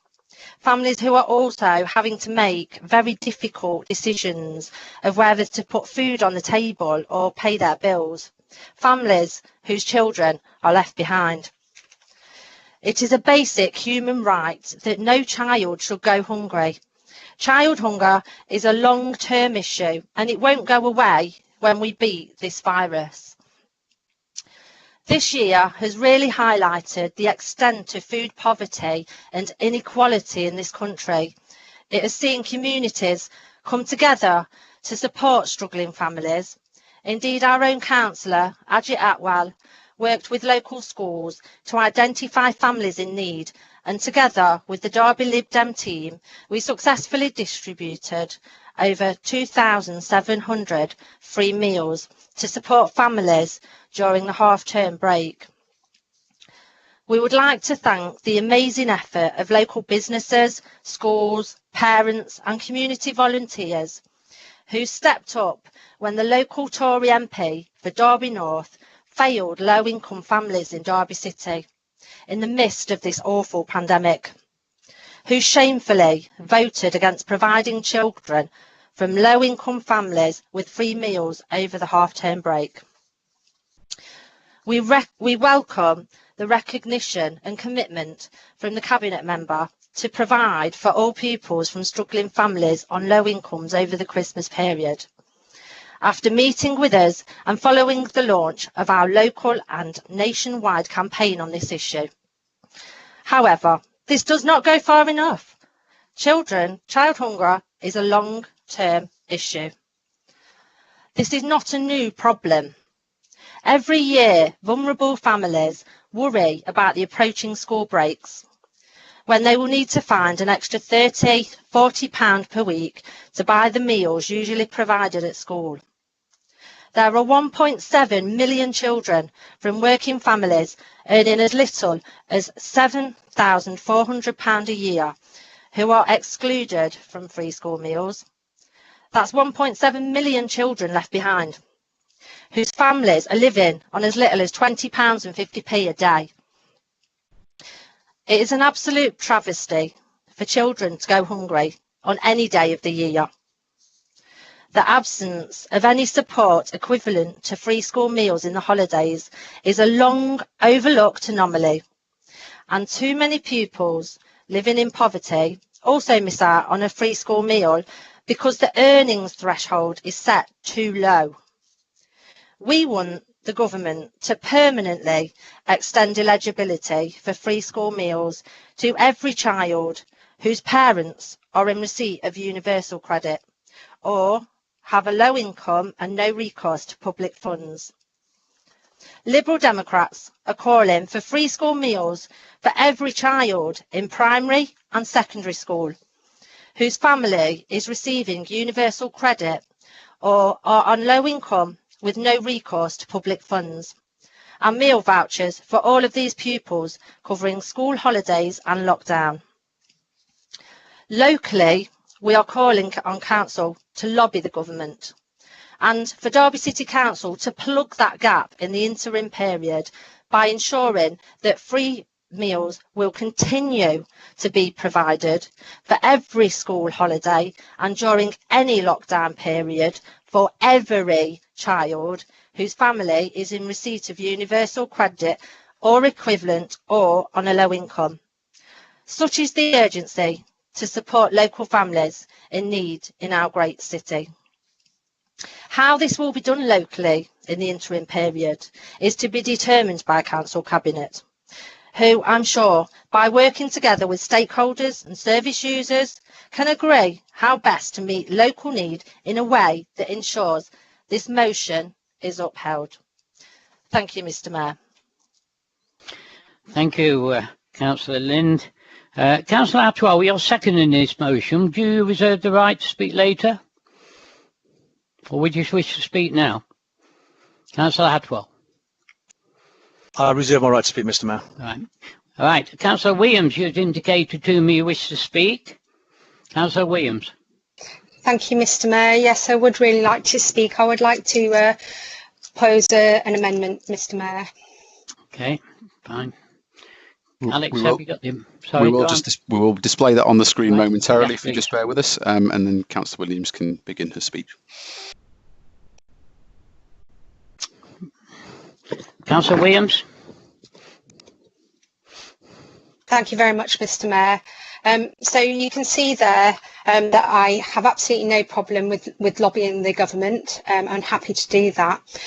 Councillor Lind centred on the fact that this is a long-term issue, and as I said earlier, we absolutely agree that this is a long-term issue, and that is why we have launched and are looking at the Poverty Commission in Derby so that we can have a look at finding long-term outcomes to improve the poverty levels in Derby for all of our families. What this amendment does is actually ask the Council to ask the Executive Scrutiny Board to review the basis and extent to which free school meals are provided to eligible children in Derby in respect of the recent national and local good developments, and examine the government's holidays, activities and food programme funding that has been allocated to Derby City and what outcomes are required from that funding, and to make recommendations on implementation to the Cabinet by the end of January 2021. Now, the reason why I'm asking for this is because I am being open about this. I would like the whole of the council via the scrutiny board to have a look at the issues and to have a look at some of the outcomes that we could actually get, but knowing full well that there are actually conditions put against this activity funding. So it would be very remiss of me to accept up front and say that we will absolutely do everything that has been asked today in this motion, because that has not been looked at in terms of the best way to do that in the city. It hasn't been looked at in terms of what the community are looking for and want to do. Our colleagues in the Food for Thought Alliance have some really good ideas on that, and I think the Executive Scrutiny Board should listen to those ideas and should understand what they're trying to do in terms of providing advice, support and guidance for those families. So I really would ask that I'm not making this political as others might want to do. I am asking for this to be referred to the Executive Scrutiny Board urgently to review the whole extent of this, and I hope you can support this. Have you got a seconder, Councillor Williams? Seconder, please. I'll second Mr Mayor's Councillor Hassel. Thank you. Okay. So we'll go to, anybody got anything else to say before we go to a vote on the amendment? I'd like to just speak on the amendment, please, Mr Mayor. As the Cabinet member has stated and continues to state, illegible children. And I'd just like to remind the Cabinet member there is 1.7 million children left behind. We will not be voting for this amendment. Okay. Anybody else wish to make a comment? Can I make a comment, please, Mr Mayor? It's Councillor Yes, Ingle. Yes. Go on, Councillor Ingle. Are we sure this is written correctly? I'll read. It says, the expansion of free school meals provided for every child whose family is in receipt of universal credit or equivalent, or with a low income, and no recourse to public funds. Well, if you've got no recourse to public funds, surely you wouldn't be getting universal credit or be on a late. Shouldn't that and actually be an or? Can Emily clarify for us, please? Emily, can you clarify that for Councillor Ingle? Councillor Ingle, I think we're talking about the substantive motion there and not Councillor Williams' amendment. So can we deal with Councillor Williams' amendment first, please? This is still in the amendment because it's only the deletion of the final paragraph. And I think could therefore Councillor Lind clarify that wording then, please? Councillor Lind, would you like to clarify that wording in your original motion, which has been carried forward by Councillor Williams? Yes, I believe it's and, Mr Mayor. Can we take that then? Was that okay, Councillor Ingle? That can't be right, but whatever, because it's saying that you can't have these things if you've got no recourse to public funds. I think that's written completely wrongly, and I'm sure the Secretary of State would say, yes, that's absolutely fine. I think possibly there then that we have to have a ruling from the monitoring officer. Is that acceptable or not, Emily? Can I just speak, Mr Mayor? Sorry. Well, I was just going to say, I don't think it's for the monitoring officer to make a ruling on the wording of the amendment at that point. It's for Councillor Lind to agree whether she wishes to amend to an amendment of her. I believe I believe the understanding of recourse has been changed due to the pandemic. Right, well, I'll make a ruling then. That's wrong, I think. I think it's wrong. I'll make a ruling that I think we have to take out the fact that this anything that substantiates the situation that could be detected wrongly in the spirit that the actual motion was put in. If Councillor Lind will accept all, and Councillor Williams also will accept all in her amendment, we will put all in. Can you accept that, Councillor Lind and Councillor Williams, please? Yeah, I'm happy to change it to or if that's an issue. That's fine. Thank you, Councillor Williams. It's not for me to accept. It's Daniel's. Well, it's in your amendment. Daniel Lind's original wording on that. But you're happy then for Councillor Lind to put all. Thank you very much indeed. Okay, fine. Okay, so we'll vote on the amendment. Okay, against the motion. Right, because I know we've got a further amendment to come. So, Mr. Mayor, it's not against the motion. All right.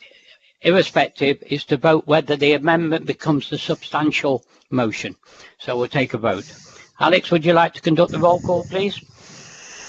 Thank you, Mr. Mayor. So when I give councillors names, will they please indicate whether they are for or against the amendment as it was printed on your screens a few moments ago? So, Councillor Atwell, please. Against. Councillor Barker. For the amendment. Councillor Bettany, please. Against the amendment. Councillor Kerr. Against. Councillor Carr. Against. Councillor Cooper. For. Councillor Dinser. Against. Councillor Eldritt. Against. Councillor Evans. Against. Councillor Froggatt. Councillor Graves Jr., please. Abstain. Councillor Graves Senior, please. Against. Councillor Harwood. Can you leave me till last, sorry. please? Sorry, Mr. Mayor. Councillor Hassel. For. Councillor Hazelgrave. Against. Councillor Alison Holmes, please.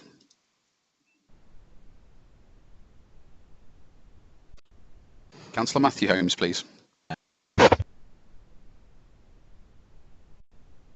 Sorry, councillors, I appear to be encountering some feedback difficulties there. Can I just go back to Councillor Alison Holmes, please?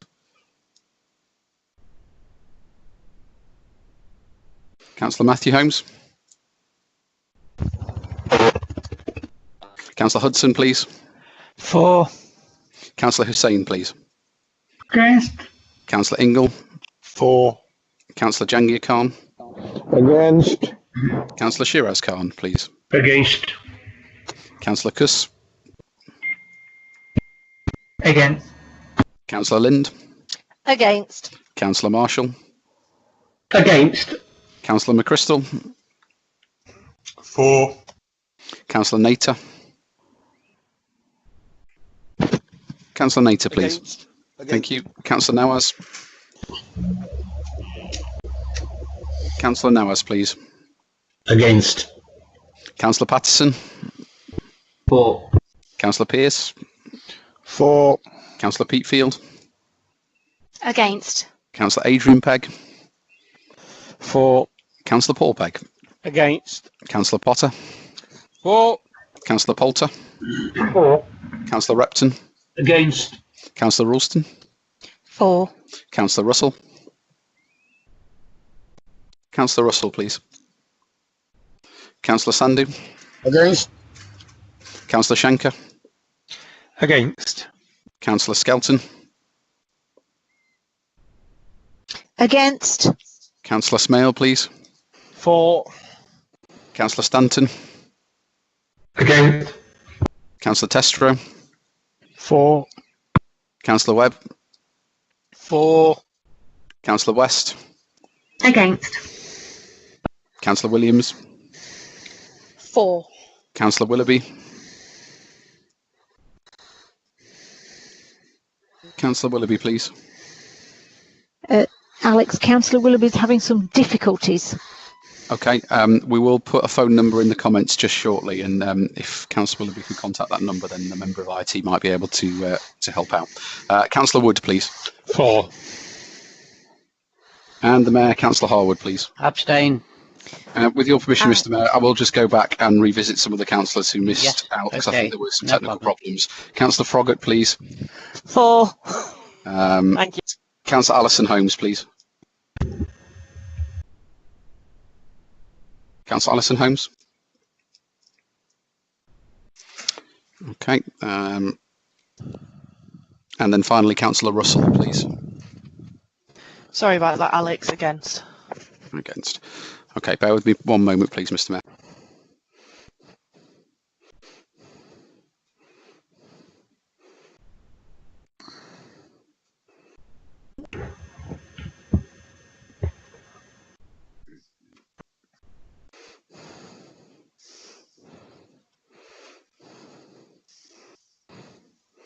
No.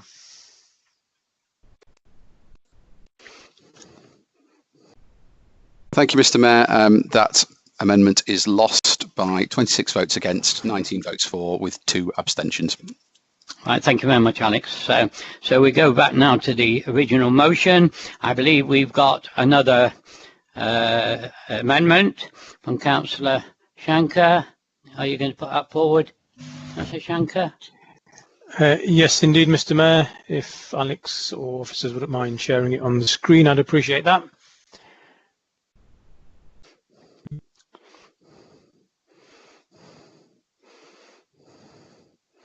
Thank you, Mr. Mayor. So, in essence, agreeing with the substantive motion as it is printed, combining our motion, which is later on the agenda, into the substantive motion of this motion, and if passed, more than happy to withdraw our motion further down the agenda. And what we're calling for here is to ensure, and as I said earlier on, the only substantive way I think we reach everybody entitled to free school meals is with a comprehensive voucher system, and then we also look through the Derby Food for Thought Alliance. How do we complement and support additional families who may not be entitled to free school meals but are in need of additional help? So we provide some of the government funding that we have to support those vulnerable families. And then again, this is part of the issue. Substantive work in this has got to be to establish the Child Poverty Commission, and work on that has already started. But just to echo again what I said earlier on, that work has to have strong leadership, it has to have cross-party support, and it has to have an independent chair to help everybody involved with the Commission to drive it forward and deal with this problem at root cause. So having said that, Mr. Mayor, I'd like to propose this amendment, and I believe Councillor Russell will second the amendment. Councillor Russell, will you second the amendment? Yes, I'll second the amendment, Mr. Mayor, and would like to speak now, if I may. Would like to speak now? Yes, you may. Okay, carry on. Thank you. Just very briefly, Mr. Mayor, members are aware that this is an issue that's particularly close to my heart, but I think there's one thing that's blindingly obvious to me, and I would hope to the rest of the councillors on the call, is that it's essential that this council and we as local leaders take on responsibility for supporting the most vulnerable in our city. It's clear the government aren't going to do it. They've had to be shamed by a working class lad from Wythenshawe into providing free school meals for the most vulnerable kids across the country. And the Chancellor today has done nothing to dispel the myth that they are not putting the most vulnerable people at the heart of any recovery from this pandemic. We've seen a freeze on wages for those in the public sector, the very people who have led us through this pandemic, without whom many, many more people would have died, many, many more people would have suffered. And we risk plunging those people who work tirelessly, many of whom work for this local authority, into further poverty and deprivation at a time when they can least afford it. So we have to step up to the plate. Now, food is obviously a particular concern.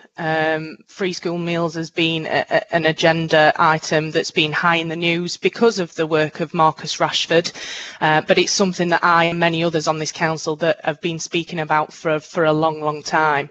But food poverty is one element of a much wider issue that affects a number of people, a number of vulnerable families in our city. So addressing these issues in the round is going to be vitally important, and this is just the tip of the iceberg. Long-term measures are needed to stem the tide on this, Mr. Mayor.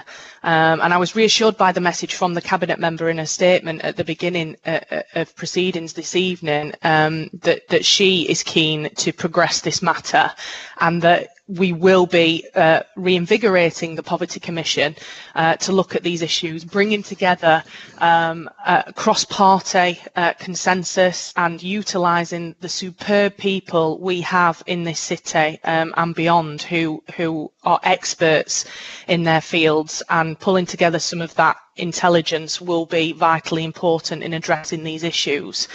As Councillor Shanker mentioned earlier as well in his response to the statement, the Children and Young People's Scrutiny Board undertook an extensive topic review into this issue when I was chair. I think you actually sat on that committee that year, Mr. Mayor.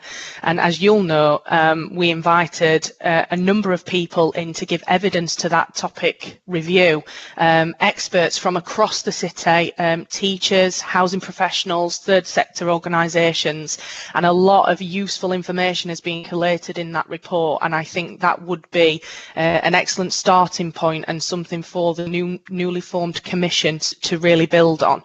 But look, you know, we need to be real about this. We have to take the responsibility. We need to provide the free school meals for these young people. The government aren't going to do it. So I hope we get cross-party consensus on this tonight to create a genuinely forward-thinking plan to help lift Derby's young people out of poverty in the way that they really, really deserve. Thank you, Mr. Mayor. Thank you, Councillor Russell. Councillor Williams, you want to speak on the amendment, please? Councillor Williams? Councillor Williams, you've indicated you'd like to speak on the amendment. Oh. Are we having some difficulty, Alex, with Councillor Williams? Just looking into it now, Mr. Mayor, it looks like Councillor Williams might have dropped off the call temporarily. Okay. Shall we go to a vote? For the amendment, please. Shall we go to a vote? Somebody propose we go to a vote? Yeah, can we wait for Councillor Williams? She indicated she'd like to contribute. It's only fair to just give her a couple of minutes, surely. If she comes back, I would take that. I don't mind. I will give her a couple of minutes and then I'm moving to a vote. Let's move to the vote, Mr. Mayor. Come on. Excuse me, councillors. Councillor Hassel, are you able to advise as to whether Councillor Williams requires some assistance, IT assistance? Yes, she does. She's been kicked off the call at the moment. Do you know if she's accessed the helpline question, helpline number? Asking her that right now. The number's on there for her. She can't read it, so we just need to text it to her. I'll do that now. Can somebody else not step up to the mark and think what she might say?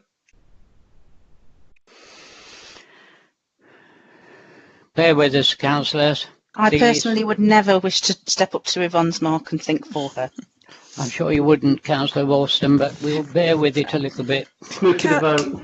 Councillor Howard, could I suggest maybe a 5-minute adjournment while we just try and sort this issue out? Well, I'm conscious of the time. I'll add another.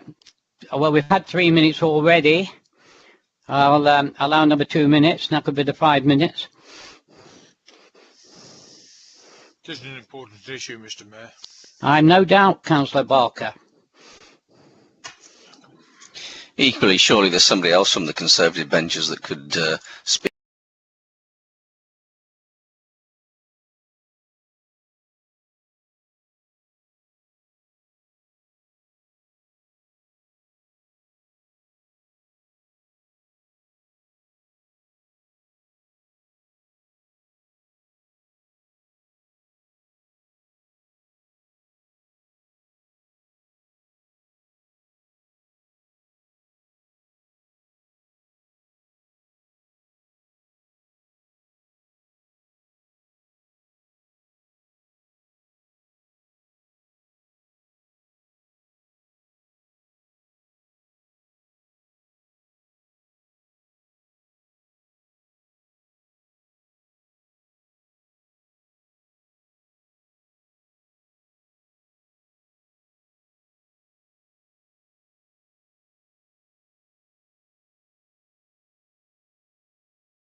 Right, Councillor Williams, I understand you're now back with us and want to speak on the amendment proposed by Councillor Shankar. Would you like to speak, please? Yes, thank you very much, Mr. Mayor. I would like to say thank you to Councillor Russell because her and the team that were on the Overview and Scrutiny Committee that did the work on child poverty did an absolutely brilliant job. And when I talked to the board about launching a child poverty strategy and actually a poverty commission, I did mention this work, and I think absolutely that this needs to be a basis for the Commission to work on. However, what I don't agree with is the final paragraph in the last point of the amendment, which has gone off my screen, so I can't see it now, which is actually telling the new Commission what it should and shouldn't be doing already. Well, I think that should be up to the Commission to establish, and I wouldn't like to have that put in there because I think that totally takes away the whole idea and ambitions about what the Commission is all about. And I think you'll agree with me, Mr. Mayor, that child poverty in itself is about more than just income alone, and that no single organisation, such as a city council, can tackle the wide-ranging causes and consequences. Child poverty cannot and will not be cured alone by school meal vouchers. And the causes and consequences of poverty are that they're so multidimensional and interrelated. And those that are living in poverty are also more likely to face a wide range of disadvantages, including low educational attainment, poor health, and low social participation. And these adverse effects are also the cause of poverty, reinforcing the cycle of disadvantage and intergenerational poverty. So I think that the Commission should be allowed to work out themselves what needs to be done, where the gaps are in the city, working on the work that's already been done. We started the work on this way back in 2011, and I want to make sure that this is finished.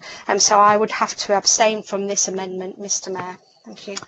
Okay, thank you, Councillor Williams. Anybody else would like to make a statement? We'll go to a vote then. Yeah, move to the vote, Mr. Mayor. Thank you very much indeed. We'll move to a vote. Alex, will you conduct the vote, please, either to retain the motion or for the amendment? Thank you, Mr. Mayor. As you've just alluded to, when I read councillors' names, will you please indicate if you are for or against the amendment as it was shown on your screens a few moments ago? Councillor Atwell, please. For. Councillor Barker. Abstain. Councillor Bettany. For. Councillor Kerr. For. Councillor Carr. For. Councillor Cooper. Abstain. Councillor Dinter, please. For. Councillor Eldred. For. Councillor Evans. For. Councillor Froggatt. Abstain. Councillor Graves Jr., please. For. Councillor Graves Senior, please. For. Councillor Harwood. Sorry, Can you Councillor move Hassel. me to the last, please? Yeah, Councillor Hassel, sorry. Abstain. Councillor Hasselgrave, please. For. Councillor Alison Holmes, please.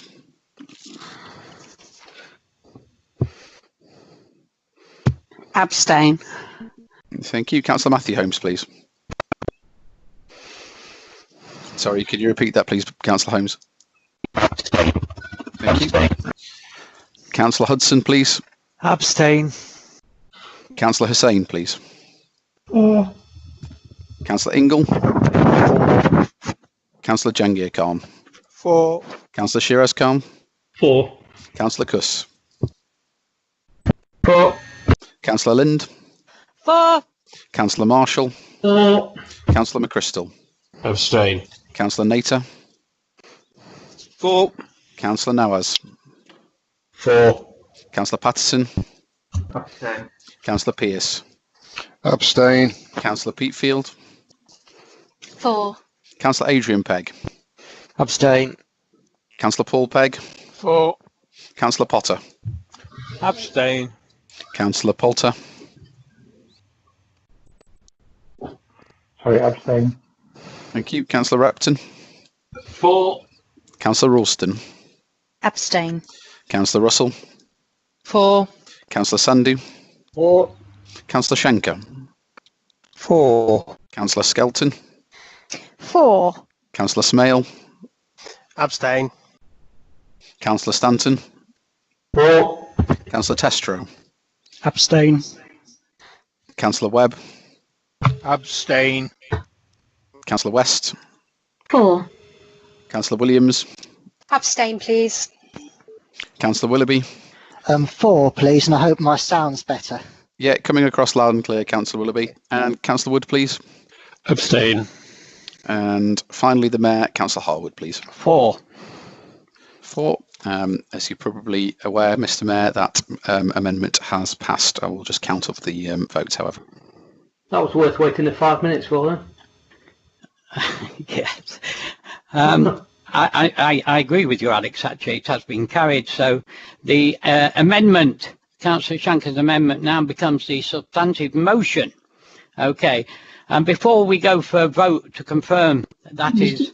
Mr. Mayor, the officers are counting to confirm what the... I agree. But the officer has confirmed to me, and I agree with him, because I also checked the vote.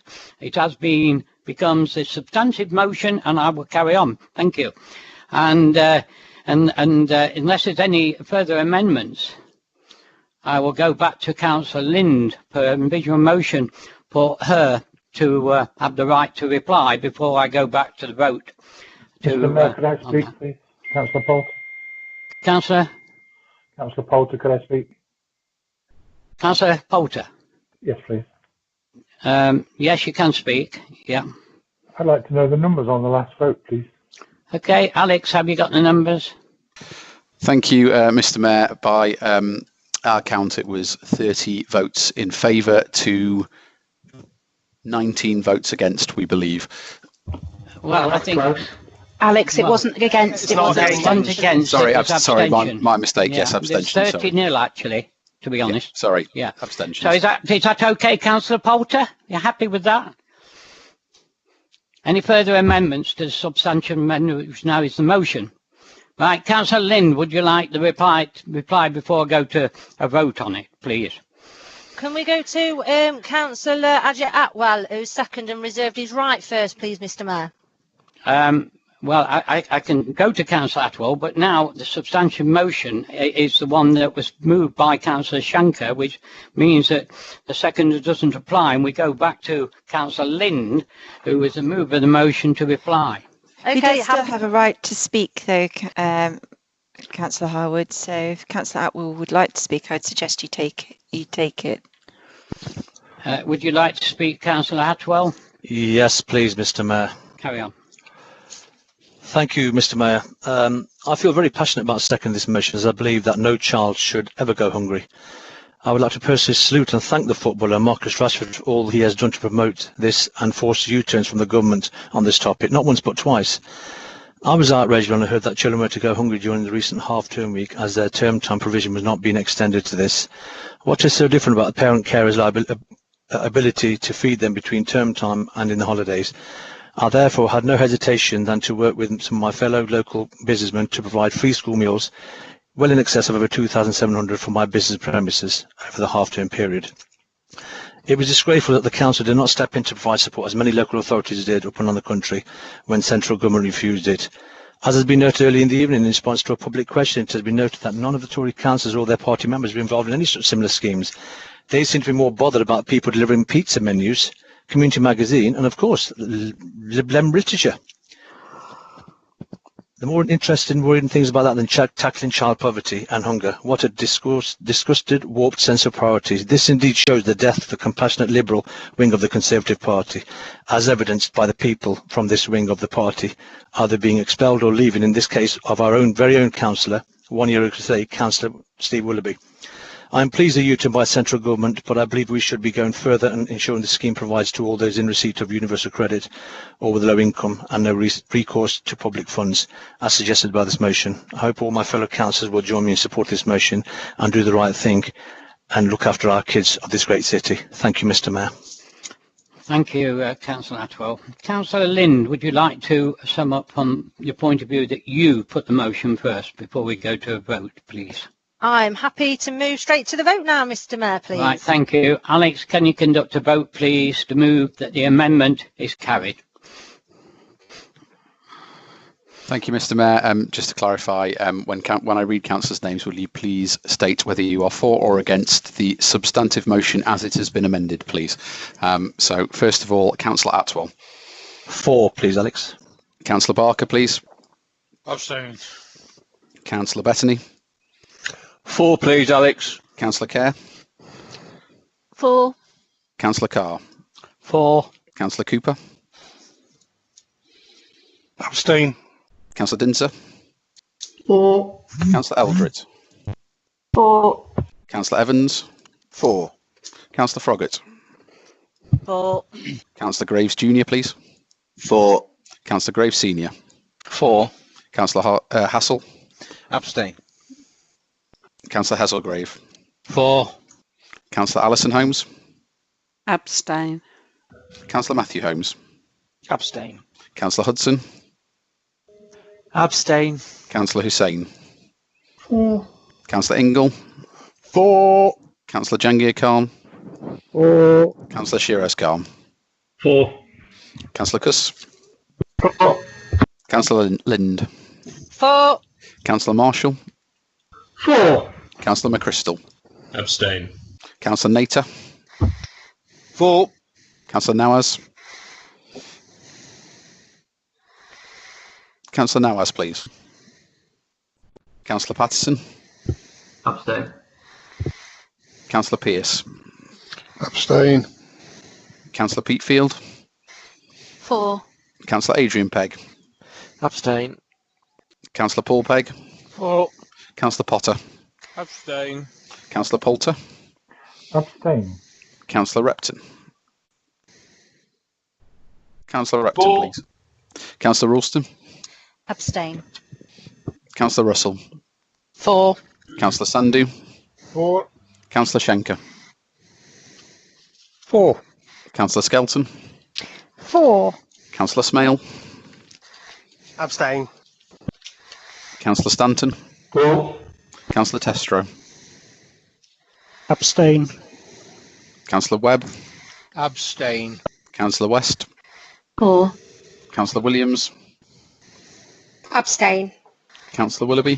For. Councillor Wood. Abstain. And the Mayor, please, Councillor Harwood. For. Thank you very much. Bear with me one moment, please, Mr. Mayor. Okay. You'll find it's the same vote. How can you abstain against child poverty?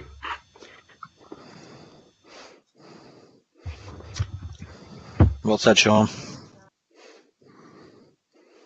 I can't believe the amount of abstentions. It's disgusting. It's absolutely horrendous, you know. Really is bad. Can we leave the comments, please? Mr. Mayor, the motion is carried by 30 votes to 18 abstentions. Thank you, Alex. And that means that item 14 is now dealt with. And we're going to item 15, hidden disabilities. Motion from Councillor Willoughby and seconded by Councillor Nater.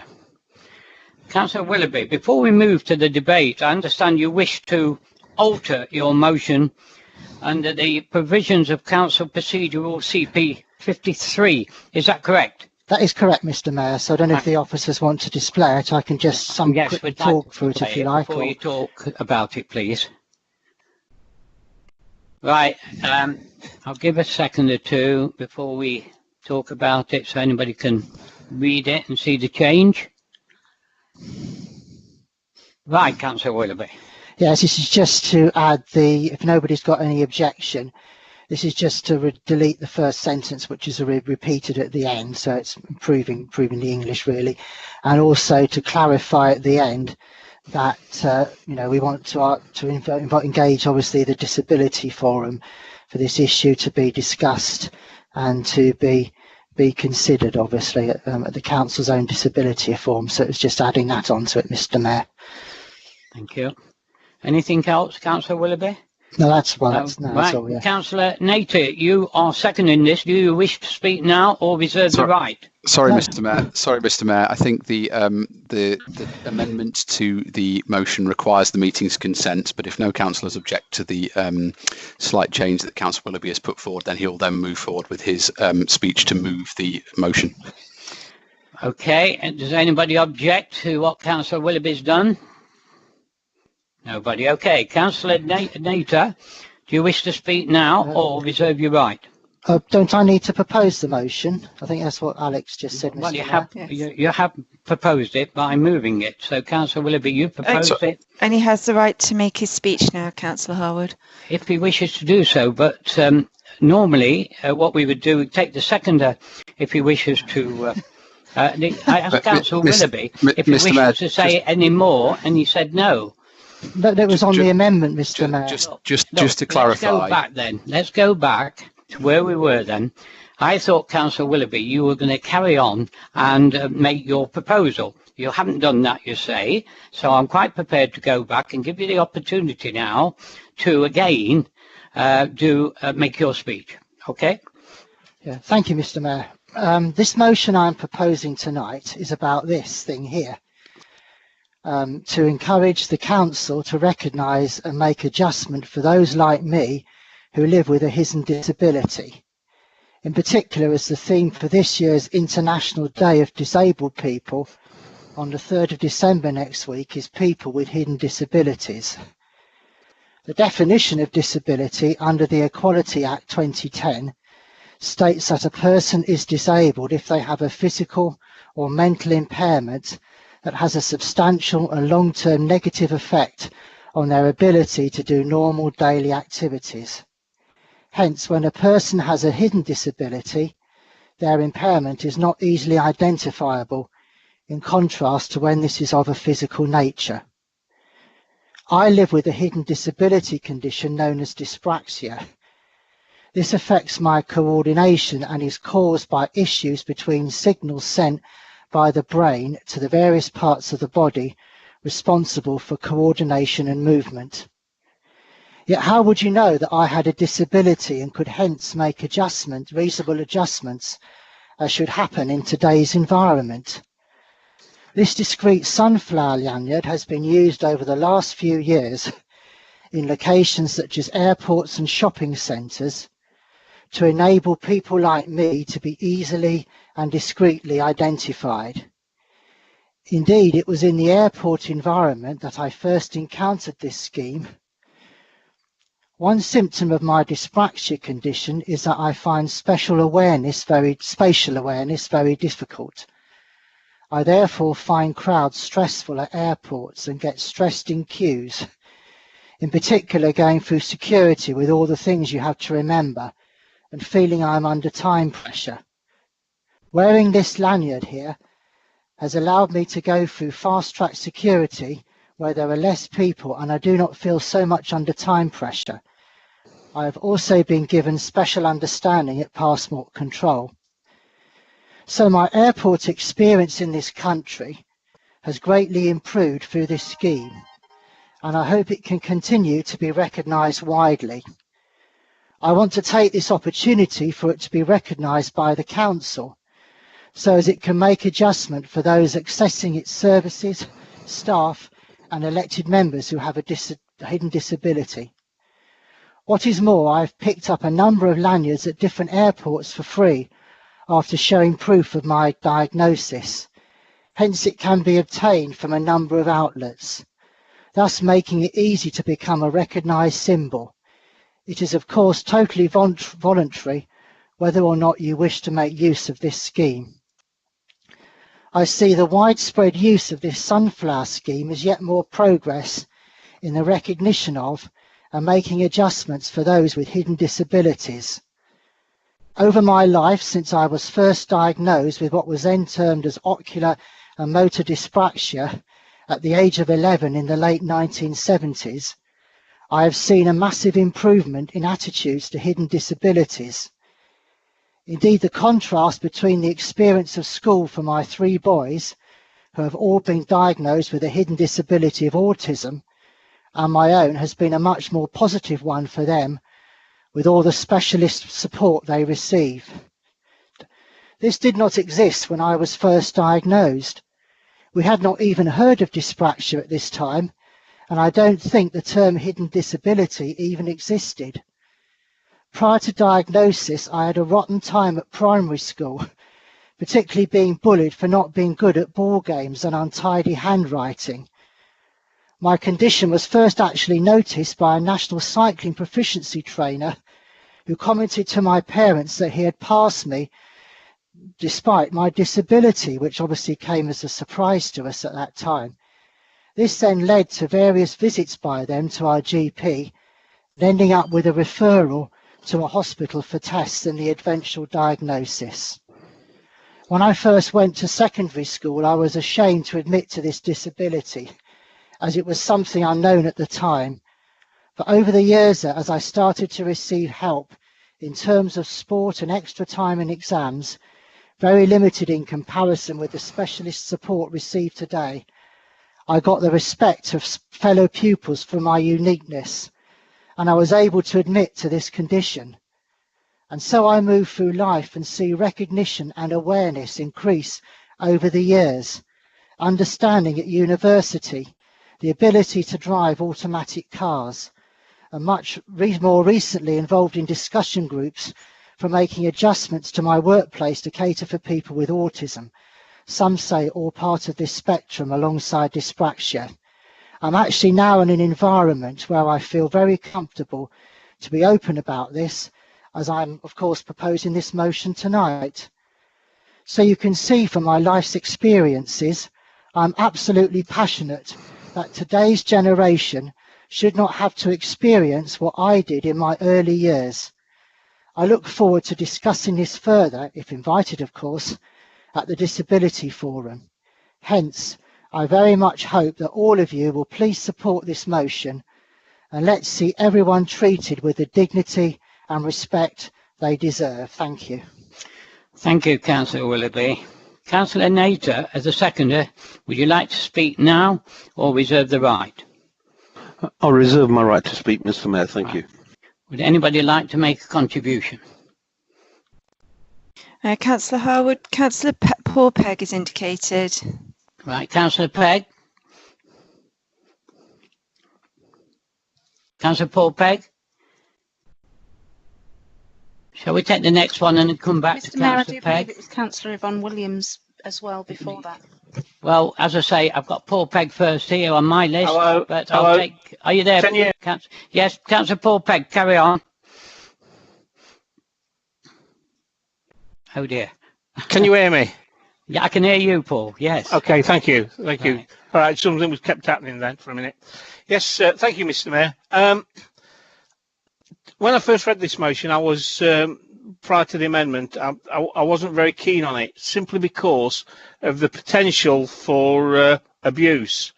And having read the Alzheimer's and dementia charities' various stances on it, they are very critical of the lanyard as it is, because it can be abused. There's also a risk to people with dementia and Alzheimer's being accosted on the streets or whatever the case may be and taken for granted or robbed or whatever, and they put a number of safeguarding things around the lanyard. I'm happy to see that we've now decided to, with the amendment, go to the Disability Forum, and so therefore I'm more than happy to support this motion, Mr. Mayor,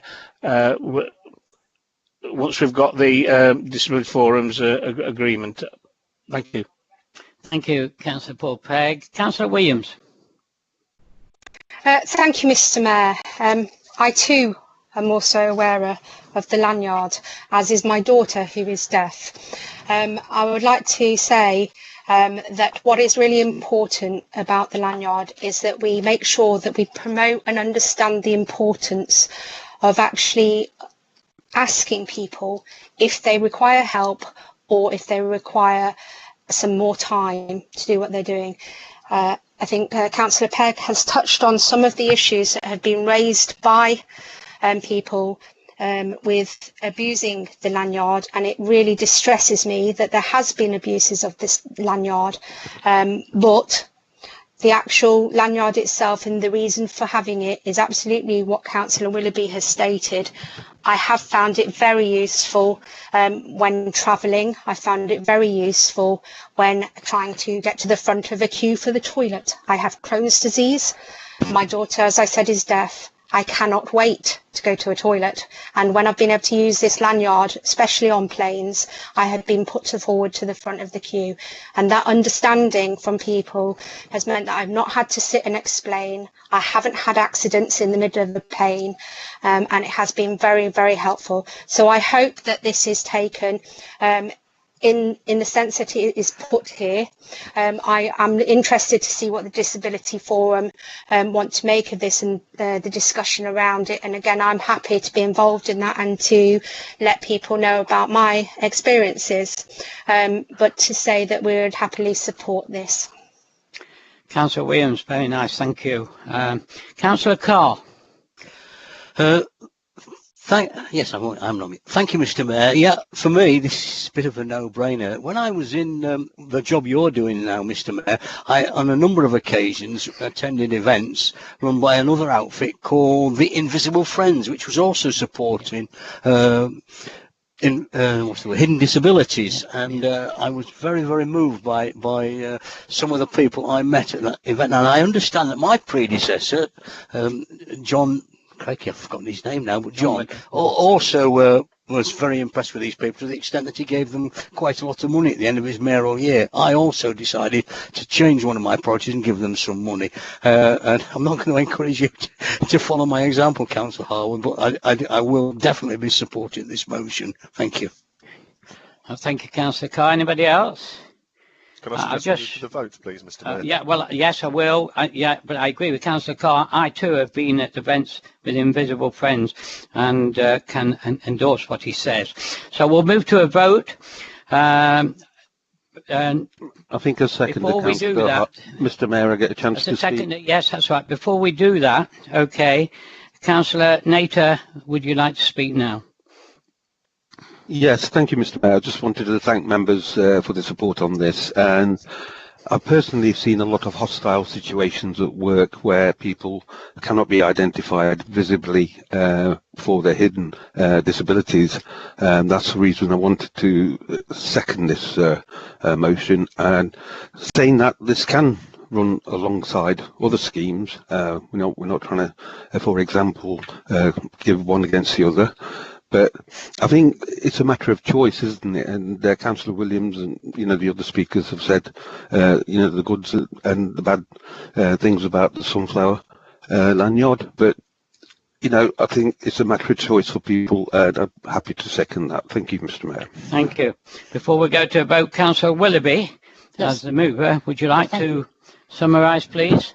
Yes, thank you, Mr. Mayor. And I'd like to thank everybody, particularly for some of the touching comments that have come through in the chat, actually, particularly Councillor Graves and Councillor Dinser, who've commented there in the chat, and for the moving testimony.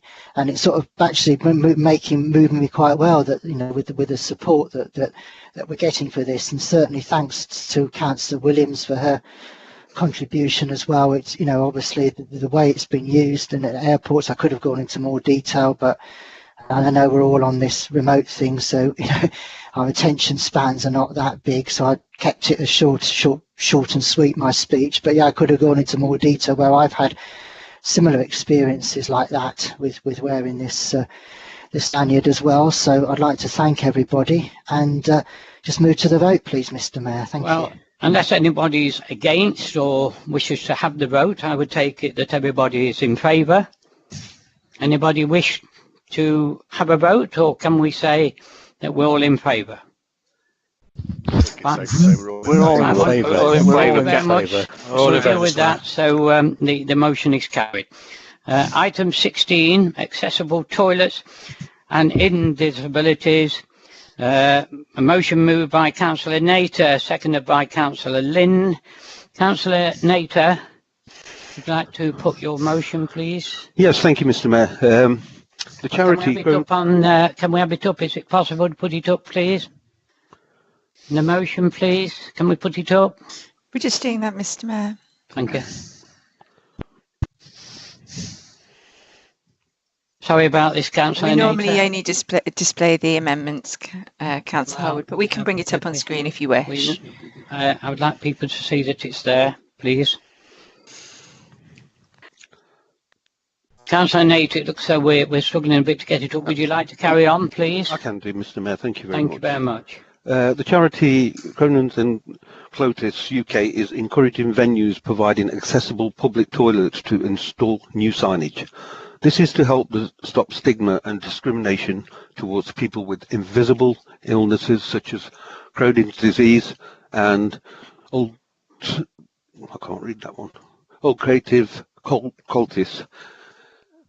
colitis. There have been instances nationally where such individuals using an accessible toilet have been accused by staff members of being ineligible to use them. These signs have two standing figures and wheelchair user with the words accessible toilet, and if the logo, not every disability is visible. The government has decided recently that large accessible toilets for severely disabled people, known as changing places, will be made compulsory for large new buildings such as shopping centres, supermarkets, sports and art venues in England from 2021. And therefore, Council resolves to ensure the accessible toilets on council premises to bear these signs, ask town and district centre retailers and leisure outlets to do likewise with accessible public toilets, seek advice from the charity Cronins and Clotis UK and with Disability Equality Hub on the information and training should be provided to council and staff members. This is so the understanding these illnesses and to prevent potential embarrassment for those people who suffer with them. Ensure that the changing places toilets in our buildings are properly signposted for visitors. Ensure that the requirement to provide new changing place toilets is included within the Council's future plan for new public buildings in the city. I'll move the motion as printed, Mr. Mayor, and I hope all members can support it. Thank you very much. Right. Councillor Lind, you're seconding this. Would you like to speak now? Reserve the right. Reserve my right, please, Mr. Right. Mayor. Councillor Williams, you wish to speak? I do, Mr. Mayor. It won't surprise you that I would like to speak on this motion. No I do have Crohn's, and I did have Crohn's colitis until my colon was removed. So I absolutely would agree with this motion, and we have been working on this prior to COVID in the council, so I'm happy to do this. What is really essential, however, is that people talk about this. A lot of people are too afraid to talk about Crohn's and colitis because guess what? It involves poop. Now, I have a stoma bag. I wear my stoma bag on my stomach, and that is where my feces come out into. We need to talk about all of these things because it shouldn't be embarrassing to talk about it. People should understand what it means. And actually, the council have made some really good adjustments for me. You might have all noticed that when we're in the council chamber, I always sit on the end of the row because I quite frequently have to go to the toilet to empty my bag. If I don't empty it, you don't want to be in the same council chamber with me. Now, as a person with Crohn's and colitis, I actually try to make jokes about it and lighten the mood because it is really, really important that we educate people about issues such as Crohn's and colitis and other hidden disabilities. I've also managed to have the toilets changed near where I work because for some reason in a disabled toilet, the toilet roll was put behind the toilet. Now, if you're trying to undo your bag and empty it, reaching behind is a really difficult situation. And again, you might all be squirming in your seats because I'm talking about poop.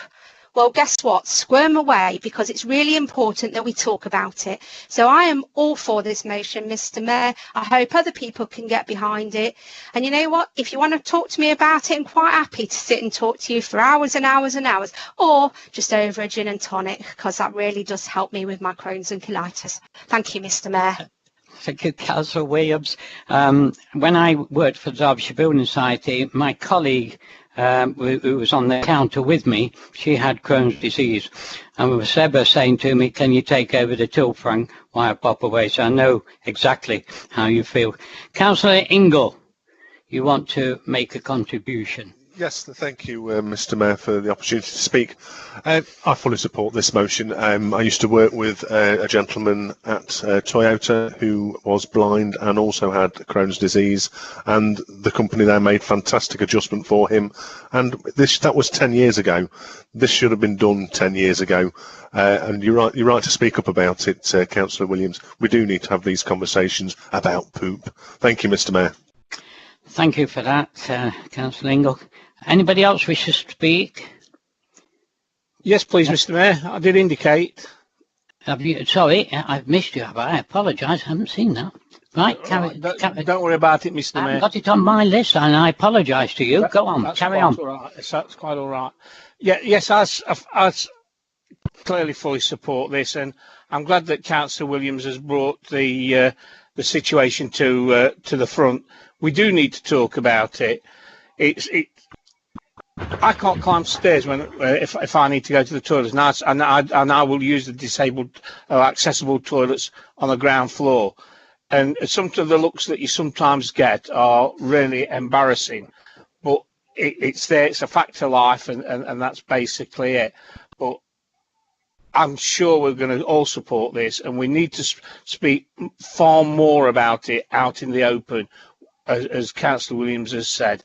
And I want to thank her for what she said, because I think it must be difficult for her, and that. So yes, clearly we will be supporting this. Thank you, Mr. Mayor. Thank you. Right, anybody else? Right, as a seconder, Councillor Lind, would you like to now make a contribution? I'd just like to say thank you to Councillor Williams also for sharing that and talking about it.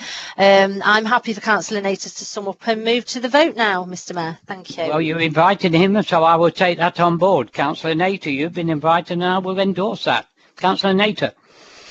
Yes, thank you very much, Mr. Mayor. A lot of passionate talk going on there, and quite rightly so.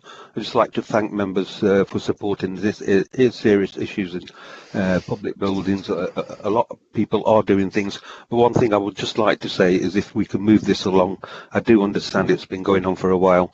The quicker we do it rather than talk about it, the better. Thank you, Mr. Mayor. Right, thank you. Is anybody against? If we go to a vote, does anybody want to be against? Otherwise, I will move that we move on and it is accepted. Happy to accept. Okay. Yeah, happy to accept that. Okay. Well, the motion is carried, and we'll go on to the next item, which is item 17, responsible use of fireworks. Moved by Councillor Evans. Councillor Evans, you wish to speak about it, please? Your motion. I do, Mr. Mayor. Thank you very much. I'll try and be quite brief. I think this motion is self-explanatory. It's non-political, as people can see, and it was taken from the RSPCA, slightly altered. If I start by thinking back to the 1970s, when I was like Councillor Willoughby, 12 or 13 in the late 70s, back then we had things like jumping jacks. And that was a firework that used to like hop around the garden and even chase you around the garden. So dangerous. And sometimes I'd be walking down the streets in Ulverston and I'd hear a sizzling noise near bonfire night. Yeah, I've had a banger thrown at me. And so I'd be running quick before it exploded. I mean, that was diabolical. And the injuries to children and adults alike back then was quite dire, really. And we have progressed a lot. We really have. Well, from my own recollections as well, about 20 years ago when I moved house, I did have a large bonfire party. It's quite a large garden where it is, and well, the fireworks that I purchased, I didn't know how powerful they were, and one of them was called an air bomb repeater, and by golly, was it an air bomb. the ground shook for probably 20 meters, radiating out from the center of the explosion. You literally, alarms were going off on cars. It was way beyond what it should have been for where I had it. And yet I'd followed the instructions, and it was well within the guidelines written on the firework. But it wasn't. It was exceeding it by far. And really, my neighbours were so upset by it, who've got dogs, and dogs can, as most people are aware, dogs and other animals have got better hearing than humans on the whole. And so they're going to be more sensitive to these things. They don't understand what's going off. So I do really feel after that, I changed and I thought we need to be considerate to neighbours and people in our communities. And also, I've noticed cheap fireworks as well. There's a lot of cheap fireworks around, and the cheap fireworks tend to be the louder ones that give off these big explosions. The more expensive ones seem to be more contained, really. The other thing as well I've noticed, and this isn't a bad thing as such, but back in the 70s, we only celebrated bonfire night. Halloween came along, then bonfire night. And now we seem to be having celebrations for somebody's 21st, a wedding, New Year, and many others. And there's nothing wrong with that, but there seems to be fireworks going off all year now, whereas it's not just reserved for one or two key events that appertain to our culture and how we live. And I'd like to see that curtailed back to the key events, really. And I believe now, really, in summary, that as a civilized society, surely this would be a natural progression to limit the decibel level to 90 decibels for any firework. I can't see why anybody would want to set off explosions louder than that in a neighbourhood where they live. I really can't. That's all really, Mr. Mayor. Thank you.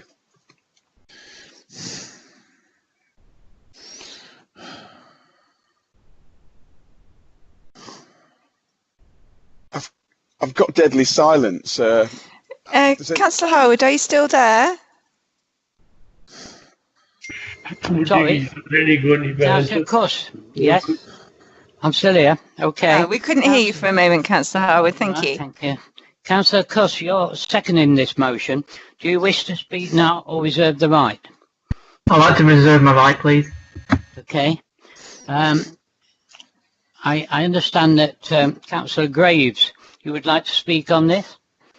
Yes, please, Mr. Mayor. Sorry. Yeah.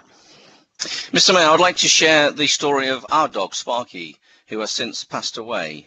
Sparky was a lovely dog with a nice temperament and happy to meet anyone and everyone.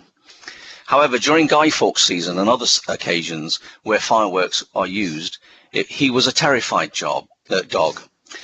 I say season because despite the date being the 5th of November, the letting off of fireworks lasts for around 2 weeks or more.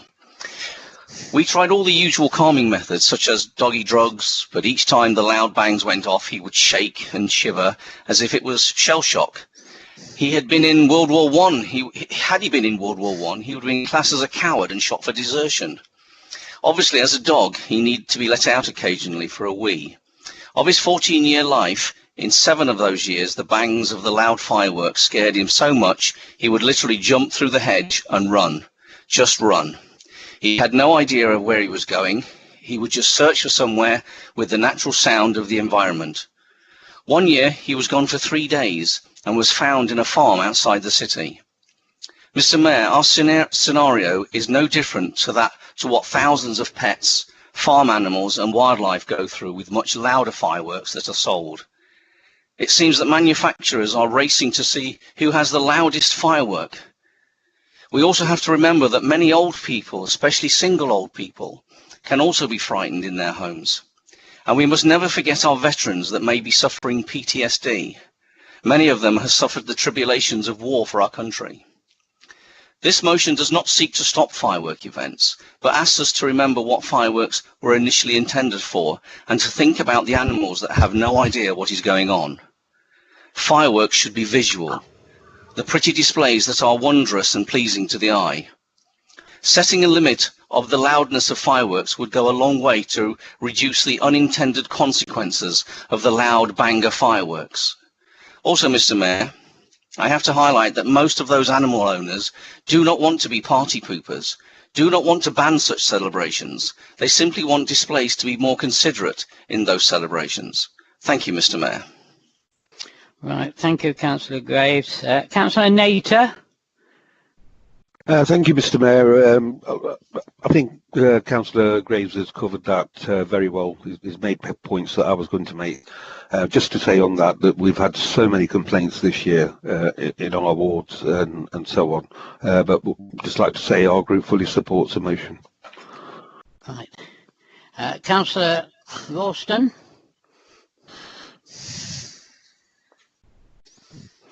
No, Councillor.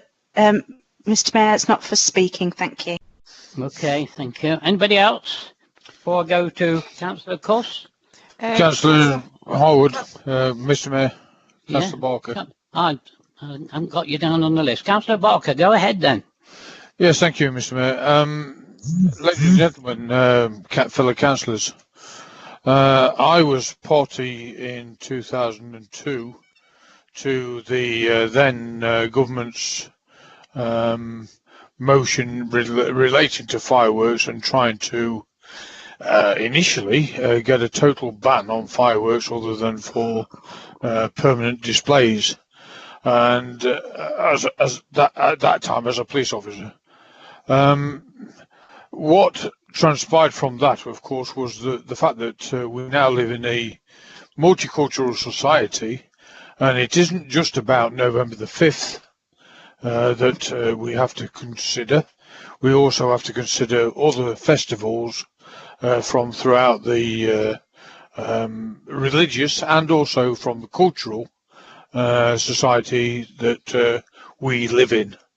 And so therefore the act that came out in 2003 made allowances for those different cultures and those different festivals, and subsequently made a reference to the power of fireworks that could be used in a general format.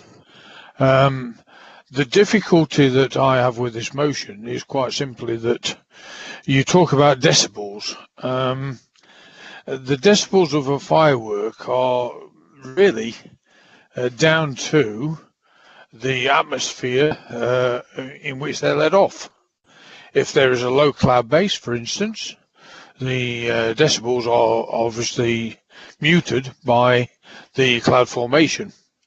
If there is a high cloud base, of course, the decibels are a heck of a lot higher. And so therefore it is not a general monitor of being able to sort out fireworks. I mean, without trying to be facetious, if it came under the auspices of our environmental health people, you can't have them sat in a hot air balloon at 1,000 feet with a monitor determining what the decibel level is of a firework that's exploding near to them. It is not feasible, and so therefore most fireworks now are made abroad, particularly in China, and they conform to one of four standards. One of the three standards are that they are saleable to the public. Number 4 standard, of course, is for professional use only. So, where does that leave us? I mean, we as a council do not have the ability to control firework displays. They can be. We only have a control over those that are actually on our land, and so therefore, and we do that on regular occasions, and so it's difficult to actually legislate locally to be able to monitor firework displays, and how do you control a garden firework display of 5 or 6 people and time? Okay, yeah. Thank you, Councillor Barker, for your contribution. Councillor Graves Jr., please. Thank you, Mr. Mayor. I mean, first of all, I would say, I think just because something's difficult to monitor doesn't mean that we shouldn't do it. And secondly, the main reason I wanted to speak is just to mention that the motion is requesting, I think, is it 90 decibels and below? And a pneumatic drill operates at 91 decibels. So I think that's more than reasonable. So I will be supporting this motion. Thank you. Thank you, Councillor Cuss. Sorry, Councillor Graves, sorry. Councillor Peatfield. Thank you, Mr. Mayor. This national RSPCA motion is welcomed by the Labour Group. We too have received many emails from concerned pet owners over the last month, and I'm sure that we would have been submitting this if you hadn't. I do question the preamble because it refers to a licensing system, but then doesn't actually ask for it in the resolution of the motion. And it's strange why you would stress the need for either a licensed or a registration system, but then not ask for it. But I don't know, perhaps the answer to that will lie in your manifesto. But notwithstanding, we do support the measures that the motion does resolve to move. Thank you, Mr. Mayor. Thank you, Councillor Peatfield. Anybody else wish to speak? Right, Councillor Cuss, would you like to do your seconder, please? I'm happy for it to go to a vote. Okay, so Councillor Evans, you have the right to sum up. Yes, before I'd like I move to to a vote, you, if one vote is needed. Carry on, Councillor Evans. Yes, carry on. Thank you, Councillor Peatfield, for supporting the motion. Yeah, the licensing aspect, I did have a dilemma with that, but I didn't want to put it in this one and make it rock solid. Really, the intention was to write to central government to try and encourage that nationally. And I know this RSPCA motion has been adopted by some other councils across the country. And really, in reply to Councillor Barker, yes, because it's difficult doesn't mean we don't do it. And decibels are difficult to measure, and it's a logarithmic scale, so it goes up in tens. So 91 decibels isn't just one more. It's a logarithmic scale of 10, if anybody understands that. But it could be done on a controlled, measured method where, for instance, it could be done at, say, 20 metres in an open area and measured at 90 decibels at that. And once that standard's set, industry standard, the government nationally could implement it. And then that's when the licensing would kick in. So this really is to say, look, let's get things moving here. And why don't we all support this? This isn't from a political point of view at all, really. It's from a civilised point of view to say, look, let's show our intention, how we want to be here, not just say, well, there's nothing we can do about it and shrug our shoulders.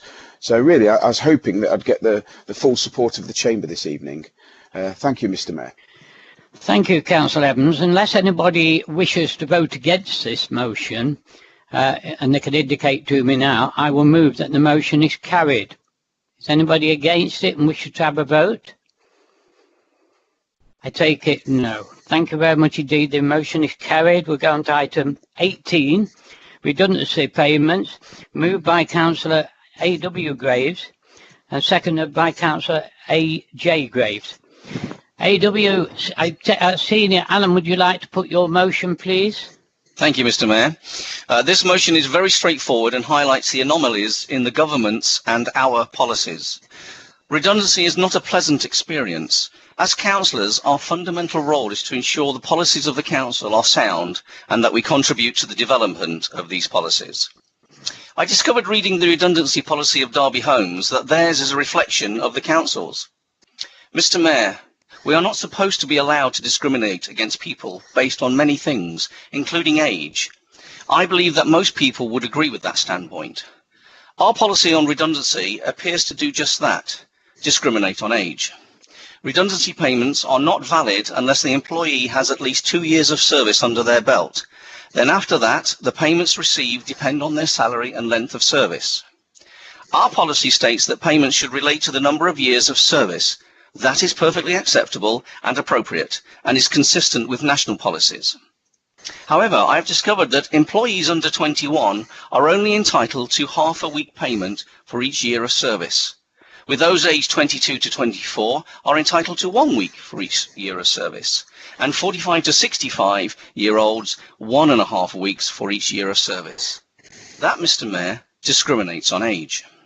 Moreover, Mr. Mayor, I would like the Council to consider this. In general, the younger the employee, the lower the salary. Therefore, not only are they discriminated against under this policy, they lose out because of their lack of life experience. I cannot see why a 50-year employee who has worked for us for 2 years should be better off pro rata under redundancy than a 20-year-old employee. I am a fairness campaigner, Mr. Mayor, and this is certainly unfair. I hope, Mr. Mayor, that every councillor can see the unfairness in our current policy and can support this motion asking the Personnel Committee to review this policy and make it fair. Thank you, Mr. Mayor. Thank you, Councillor Graves. Councillor A.J. Graves, you are seconding this. Do you wish to speak now, or reserve the right? Please, Mr. Thank Mayor. you. Right. Councillor Ezra Grave, you'd indicated you'd like to speak. Yes, thank you, Mr. Mayor. Mr. Mayor and fellow councillors, this is a timely motion.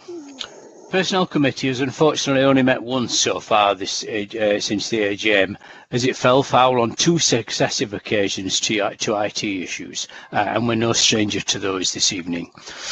It was already and still is my intention, as chair of the committee, to include the issue of redundancy payments for council employees on our next agenda, as in these uncertain times there is an increased risk that all organisations and enterprises, large and small, may feel the need to go to this hopefully last resort in order to remain solvent. It would seem prudent for the Personnel Committee in the present economic climate, but clearly with a hope that it will not be applied after it has been revisited. I should add that Personnel has already looked at equal pay issues in relation to our apprentices at our last meeting, referring a number of unanimously agreed recommendations to the Council's Apprentices Board.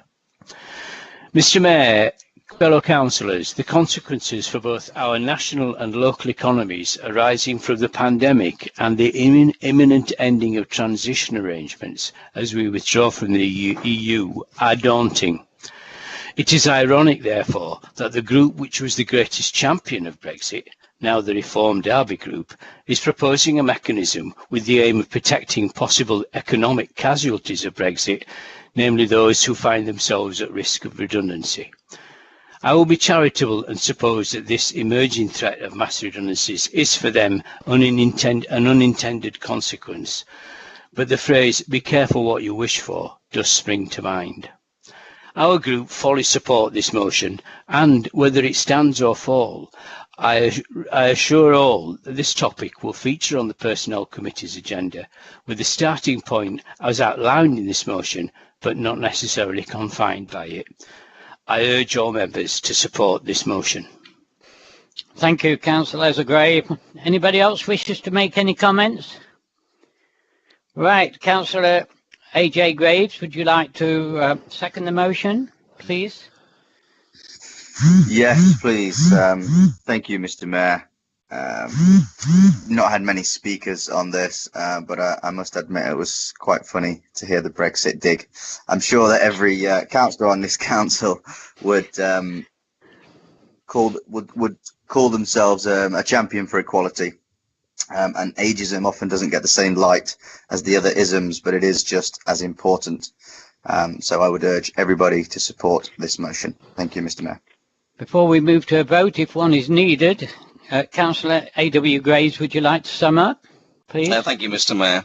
Mr. Mayor and members of the Council, I do hope that you will support this motion so that we may become one of the first councils in the country to alter one of our policies to stop ageism and become fair. Thank you, Mr. Mayor.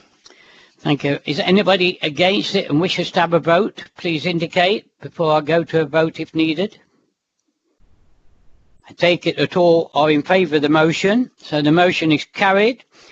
I'll go on to item 19, although this may not be needed because I understand that Councillor Shankar said earlier that he won't be pursuing item 19 if the original one on the particular thing, free school meals, was amended, and it was. So, Councillor Shankar, are you going to withdraw your... Absolutely, Mr. Mayor, under CP 42.G, I would like to withdraw this motion. Thank you very much. That completes the motions for this evening. Councillor Harwood, Not quite. We have one other motion, but also before that, No. we'd just like the meeting to indicate their consent to that, to item 19 being withdrawn in accordance with the CP rules, please. Yeah. Right. Thank you. Yeah, okay. Everyone's happy, yep. All in favour? Yeah. Yeah. Aye. Yes, yes. Aye. Yes. Yes. Item, last up, thank you very much, gentlemen and ladies. Item 20, recognition of the independence of the Republic of Artsakh. Have I said that right? I don't mind you disagreeing with me. Probably not. No, well, thanks very much, Councillor Barker. It's, but everybody knows what I mean by that. It's moved by Councillor Shanker, seconded by Councillor Skelton, and Councillor Shanker, carry on with your motion. Thank you, Mr. Mayor. Whilst the whole world's attention has been focused on dealing with a global pandemic, unfortunately, the people of the Republic of Artsakh have been terrorised by attacks whilst just trying to live their normal lives and deal with the pandemic themselves. At our full council meeting on the 21st of November 2018, a motion was unanimously passed to formally recognise the Armenian genocide in 1915. The motion included this statement: Council believes that the formal act of recognition of these events of genocide is an essential part of the process of ensuring that such acts are not forgotten and not repeated. The Republic of Artsakh, Nagorno-Karabakh Republic, is an ethnically Armenian region in the South Caucasus that has long and storied past and holds a cherished place in the Armenian people's history and culture. During the period of the Soviet Union, Artsakh was an autonomous region subject to the administration of the Azerbaijan Soviet Socialist Republic. Artsakh has never been a part of an independent Azerbaijan, as on the 10th of December 1991, a referendum of the people of Artsakh overwhelmingly voted for independence in full compliance with the norms of the international law and existing domestic legislation, and according to the same legal basis as Azerbaijan and other states of the former Soviet Union. Earlier this year, as many of you will know, on the 27th of September, Azerbaijan, with the full political and military support of Turkey, initiated large-scale military aggression against the Republic of Artsakh, targeting the civilian population and civilian infrastructure. There has indeed been an agreement to stop these attacks, which is most welcome. However, significant land has been taken by Azerbaijan. The vulnerability of the Artsakh people remains, and it's even more important that their status is recognised internationally. Taking into account the reports of the European Commission Against Racism and Intolerance, of the Council of Europe and the United Nations Committee of the Elimination of Racial Discrimination, stating that the official position of Azerbaijan is to promote a negative climate of opinion against Armenian people.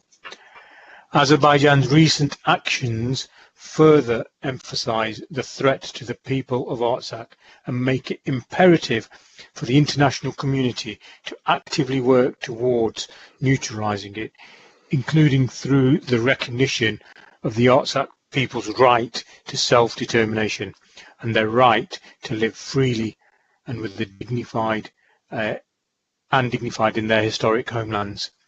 So the motion, Mr. Mayor, is very simple. It calls for the recognition of the independence of the Republic of Artsakh, the rights for the people to have self-determination, and also in doing that we write to the Foreign Secretary informing him of this motion and ask that the UK government also recognises the independence of the Republic of Artsakh.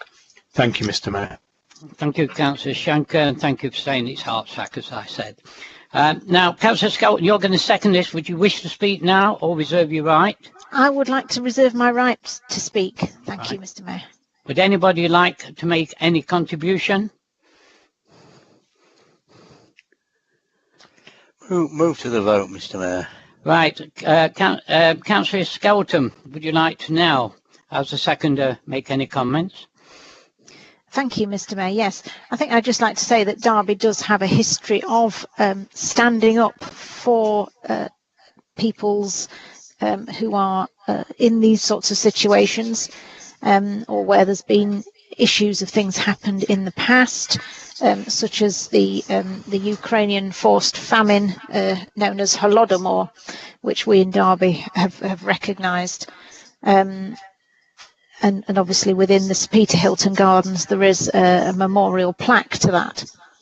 So I think it is very important that we do take a stand, and by doing that we can actually help raise this issue, raise it up the agendas of governments around the world, to say that, look, it's not okay that these things just fester away.